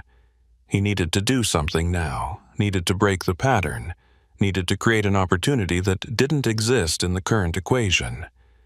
His eyes scanned the highway ahead, looking for options, for anything he could use. A turnout appeared on the right, a paved area barely big enough for 2 cars, marked with a maintenance access sign. It was small, tight, completely unsuitable for a semi-truck and trailer, which meant they wouldn't expect him to use it. Orrin made another split-second decision, one that went against everything he'd been told, everything he'd planned.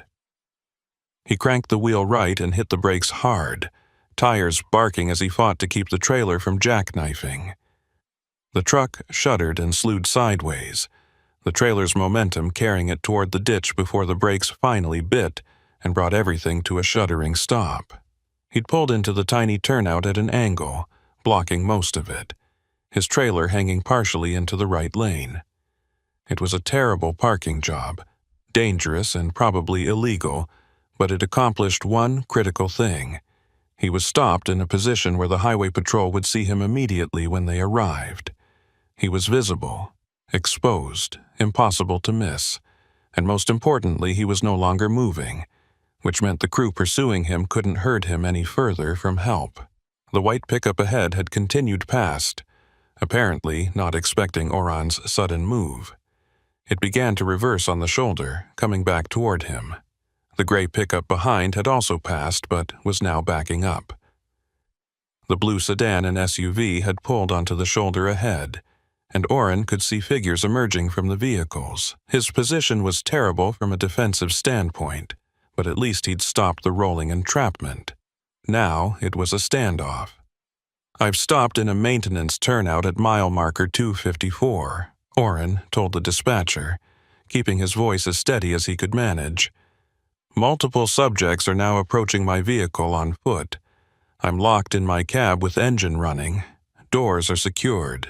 I do not know what their intentions are, but I am not exiting this vehicle." Through his windshield, Orrin watched the white pickup complete its reverse and pull into the turnout about 30 yards ahead, positioning itself to block any forward escape. The driver's door opened and a figure stepped out. Even at this distance, even with 6 months of memory distortion, Orrin recognized him. It was Hobart Lyle, The rancher who'd helped him during the March storm, the man who'd offered shelter and coffee, and whose motives Orrin had questioned ever since, was standing right there, walking toward his truck with the same purposeful but unhurried gait. Orrin's mind reeled, trying to process what this meant. Was Hobart part of the crew? Had he been part of it all along, and the March incident had been a trial run, a way to gather information? Or was this something else? Some bizarre coincidence that Orrin's paranoid mind was interpreting as conspiracy. He didn't have time to figure it out. Hobart reached his driver's door and knocked on the window, the sound sharp and deliberate in the sudden quiet. Orrin cracked the window an inch, keeping his hand on the door lock, his phone still connected to 911. "I don't want any trouble," he said, his voice carrying more authority than he felt. "State Patrol is on the way. They'll be here in minutes." He could hear the dispatcher's voice through his phone speaker, calm instructions to stay in the vehicle, not to engage, to wait for law enforcement. Hobart's face appeared at the window gap, and up close, Orrin could see that the man looked different from his memory. Older, more tired, with lines around his eyes that spoke of stress rather than just weather exposure. But the voice was the same when he spoke, that same flat Wyoming accent, the same tone that had sounded so helpful 6 months ago. "Orrin, I need you to listen to me very carefully. You're in danger. These people following you, they're not who you think they are. You need to come with me right now before the situation gets worse." The words were so unexpected, so contrary to what Orrin had assumed, that for a moment he couldn't process them. "What? You're telling me I'm in danger? You're part of this." He gestured at the vehicles surrounding him, at the people now standing near their cars watching the interaction. Hobart shook his head, his expression urgent, almost pleading. "I know how this looks, but you've got it backwards. I'm not working with them. I've been tracking them. These are the people who've been running the cargo theft ring, and when I found out they were targeting you today, I tried to intercept." Orrin's mind spun, trying to recalibrate everything he thought he knew. "That's insane. Avis Renfrew told me about the scam. Pearl Vandiver told me you were running it. The Highway Patrol investigated you." Hobart's face tightened at the mention of those names. Avis means well, but she doesn't have the full picture, and Pearl— He paused, pain flickering across his features. Pearl has her reasons for saying what she says, but they're personal, not factual. The truth is more complicated than either of them told you. Behind Hobart, Orrin could see the other figures getting back into their vehicles. The blue sedan started moving, pulling away from the shoulder and accelerating eastbound. Then the SUV followed, and the gray pickup. Within 30 seconds, all of them were gone, disappearing into traffic as if they'd never been there. Only Hobart's white pickup remained, parked ahead of Orrin's truck. "Why are they leaving?" Orrin asked, suspicion thick in his voice. Hobart glanced over his shoulder at the departing vehicles, then back at Orrin. "Because they know the patrol is coming. They're not going to stick around to be identified. This whole thing was an attempt to intercept you before you reached Laramie, but now that you've stopped and called it in, they're cutting their losses." He stepped back from the window slightly. "Orrin, I'm going to stand right here until the patrol arrives so you can tell them everything. But you need to understand something. The story you've been told about what happened in March, about what I do, it's not accurate. And when this is over, when you've got law enforcement here and you feel safe, I hope you'll give me a chance to explain." Before Orrin could respond, he saw flashing lights appear in his mirrors, red and blue cutting through the distance, growing rapidly larger. 2 Wyoming Highway Patrol cruisers were approaching at high speed, one in each lane, lights blazing, sirens audible now through the closed windows. They pulled up behind Orrin's truck and ahead of Hobart's pickup, boxing the scene in, and officers emerged quickly, hands on their weapons, approaching with the careful caution of professionals responding to a potentially dangerous situation. One officer approached Hobart first, and Orrin watched through his window as the rancher raised his hands slowly, making no sudden moves, speaking calmly to the trooper. Another officer approached Orrin's door, a young man with sharp eyes and the bearing of someone who'd been doing this job long enough to take nothing at face value. He motioned for Orrin to roll down his window fully, and Orrin complied, finally feeling safe enough to break the seal of his cab. "Mr. Kincaid?" the officer asked. "I'm Trooper Bain. Are you injured? Do you need medical attention?" Orrin shook his head, his voice coming out rougher than he expected. "I'm okay. Shaken up, but not hurt. There were 4 vehicles coordinating around me, trying to force me off the highway. They all left about 2 minutes ago except for that white pickup." He pointed at Hobart's truck. "The driver claims he's trying to help me, but I don't know what to believe anymore." Trooper Bain nodded, making notes in a small pad. "We're going to sort this out. First thing, I need you to stay in your vehicle while we secure the scene and identify everyone involved. We've got descriptions of the vehicles that fled, and we're coordinating with units down the highway to try to locate them. You did exactly the right thing by calling 911 and refusing to stop for them. That probably saved you from a very bad situation."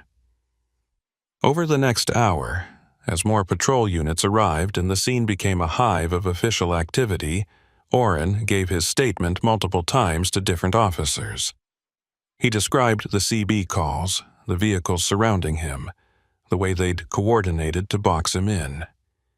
He mentioned the March incident with Hobart, the warnings from Avis and Pearl, the months of paranoia and uncertainty, and he described Hobart's claim that he wasn't part of the crew but was tracking them, a claim that seemed designed to sow confusion and create doubt. While Orrin was giving his statement, he watched the troopers interview Hobart. The rancher stood beside his pickup, gesturing occasionally, his body language open and cooperative. At one point, one of the troopers opened Hobart's truck and pulled out what looked like a laptop or tablet. They spent several minutes looking at whatever was on the screen, and Orrin saw the trooper's expression change from skeptical to interested. Eventually, Trooper Bain returned to Orrin's truck. "Mr. Kincaid, we need to ask you some questions about Hobart Lyle. When you encountered him in March, did he ever ask you about your cargo? Did he show unusual interest in your trailer or your paperwork?" Orrin thought back, trying to remember details from a night that seemed like years ago now. He asked if I needed anything, if the heat in the barn was enough, if I wanted food, but he never asked about my load specifically.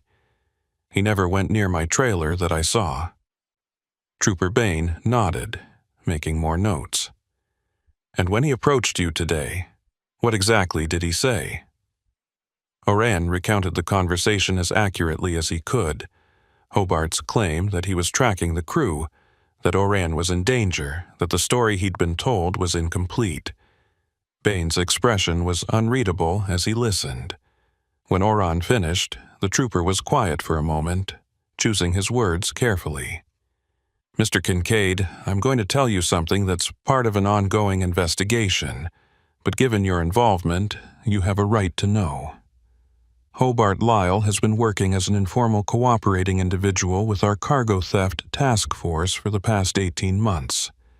He's not law enforcement, he's not officially employed by any agency, but he's been providing information about suspicious activity on I-80 through this corridor. The reason he was out here today is because he'd received information that a crew was planning to target a pharmaceutical load, and he was trying to provide advance warning." Orrin felt like the ground had shifted beneath him, like everything he thought he understood had been inverted.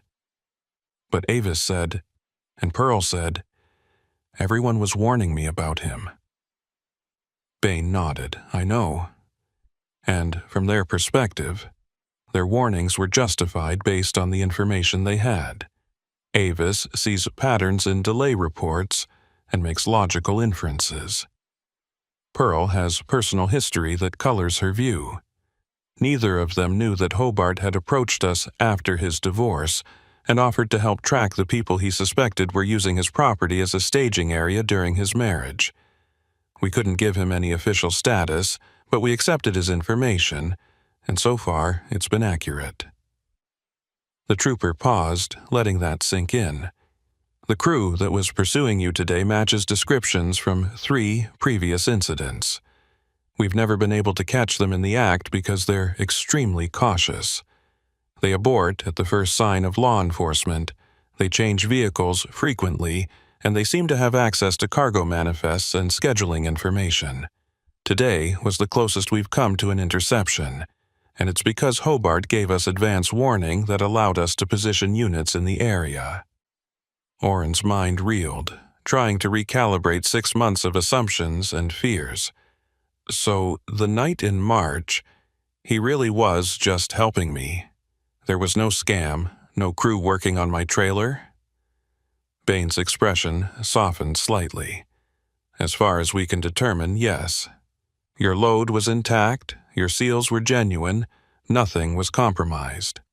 But we understand why you were suspicious. The circumstances looked bad, and the warnings you received afterward seemed to confirm your worst fears. That's why these crews are so effective. They operate in an environment of existing suspicion and paranoia, and they use that to their advantage. He closed his notebook and looked at Oren directly. Here's what's going to happen next. We need you to continue to your delivery in Omaha as planned. When you get there, request a full inventory count witnessed by law enforcement. We're coordinating with Nebraska State Patrol to have someone present. If your load is intact, which we believe it will be, that closes this incident. If there's any discrepancy, we need to know immediately. Either way, you're going to be contacted by an FBI agent who specializes in cargo theft. They'll want a detailed statement about both incidents, March and today. Oren nodded numbly, still trying to process everything. Can I talk to Hobart? I feel like I owe him an apology or an explanation or something. Bain considered this, then nodded.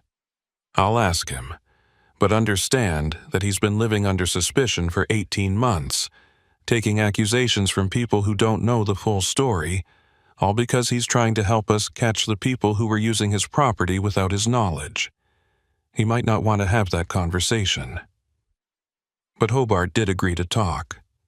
5 minutes later, the rancher walked over to Oren's truck, moving slowly, giving Oren time to prepare himself. When he reached the window, Hobart didn't smile, didn't offer any false warmth. He just stood there, waiting. Oren didn't know where to start. I'm sorry, he said finally. For assuming you were part of something you weren't. Hobart shook his head. Don't apologize. You made reasonable inferences based on the information available to you. That's what smart people do. The problem isn't with you, it's with the situation that created the ambiguity. He glanced back at the highway where traffic was flowing normally now, as if this entire incident had never happened. After my divorce, after I realized what had been happening on my property during my marriage, I tried to make it right. I couldn't undo what had already been done, but I could help prevent it from happening again. So I worked with the highway patrol, shared what I knew, watched for patterns. When I heard they were targeting a pharmaceutical load today, I knew it had to be you. There aren't many trucks running that kind of cargo through here on a Friday. Why didn't you just call the police? Oren asked. Why try to intercept me yourself? Hobart's expression turned rueful. Because I was trying to warn you before they made contact. I thought if I could reach you first, give you a heads up, you'd be prepared. But my timing was off, and when I saw their vehicles already positioned around you, I had to improvise. I'm not trained for this. I'm just a rancher trying to clean up a mess I didn't make but feel responsible for anyway. Oren wanted to say something profound, something that would acknowledge the strange path that had brought them to this moment. But all he managed was, "Thank you, for the help in March and for today." Hobart nodded, then turned and walked back to his pickup. He climbed in, started the engine, and pulled back onto the highway heading west. Within moments, he was just another vehicle in the flow, indistinguishable from the hundreds of others using this road. The rest of the drive to Omaha felt surreal, like Oran was moving through a dream or watching himself from outside his body. The highway patrol escorted him all the way to the Nebraska state line, then handed him off to Nebraska State Patrol, who shadowed him the remaining distance to Omaha. When he reached the pharmaceutical distribution center, there were 2 patrol cars already waiting, along with representatives from the company's security department and the insurance company. The inventory count took 3 hours. They checked every box, every seal, every piece of documentation. When they finished, everything was accounted for. Not a single item was missing, not a single seal was compromised. The load was perfect, intact, exactly as it should have been. The security director shook Oran's hand and told him he'd done an exceptional job protecting the shipment under difficult circumstances. The insurance rep said they'd be putting a commendation in his file. But Oran didn't feel triumphant. He felt exhausted, wrung out, like he'd survived something that had left invisible scars. That night, parked at a truck stop outside Omaha, he sat in his cab and thought about everything that had happened. About Hobart, who'd been trying to help all along but had been painted as a threat by people who didn't know the whole story. About Avis and Pearl, who'd given warnings based on partial information and reasonable suspicion. About himself, and how he'd spent 6 months living in fear of something that turned out to be the opposite of what he'd thought. The reality was messier than any simple narrative could capture. Hobart wasn't a hero, but he wasn't a villain either. The crew that had pursued Oran was still out there, still operating, likely targeting another driver on another highway. The highway patrol was doing their best, but they were always a step behind. And Oran was just one driver in a system that had too many vulnerabilities and not enough oversight. His phone buzzed with a text from dispatch. "Excellent work on the delivery. Client is very pleased. Got another load for you, Omaha to Portland. Picks up Monday morning. Premium rate interested?" Oran stared at the message. Portland meant going back through Wyoming again, back through the corridor where all of this had happened. He could say no, could refuse, could ask for different routes for the rest of his career. But that would mean letting fear dictate his decisions, would mean giving up on segments of the country that were part of his livelihood. He typed his response slowly. "Yes, I'll take it. But I want full briefings on any known threats in that corridor, and I want a confirmation that Highway Patrol will be monitoring the route." Dispatch agreed immediately, understanding more than Oran expected. The FBI agent called the next morning, a woman named Special Agent Cordova, who spent 2 hours going through every detail of both incidents. She told Oran that his information had helped identify 2 of the vehicles and 1 of the crew members. Arrests were being planned, warrants were being prepared. It would take time, but progress was being made. When the call ended, Agent Cordova said something that stuck with Oran. "You did everything right, Mr. Kincaid. You trusted your instincts, you called for help.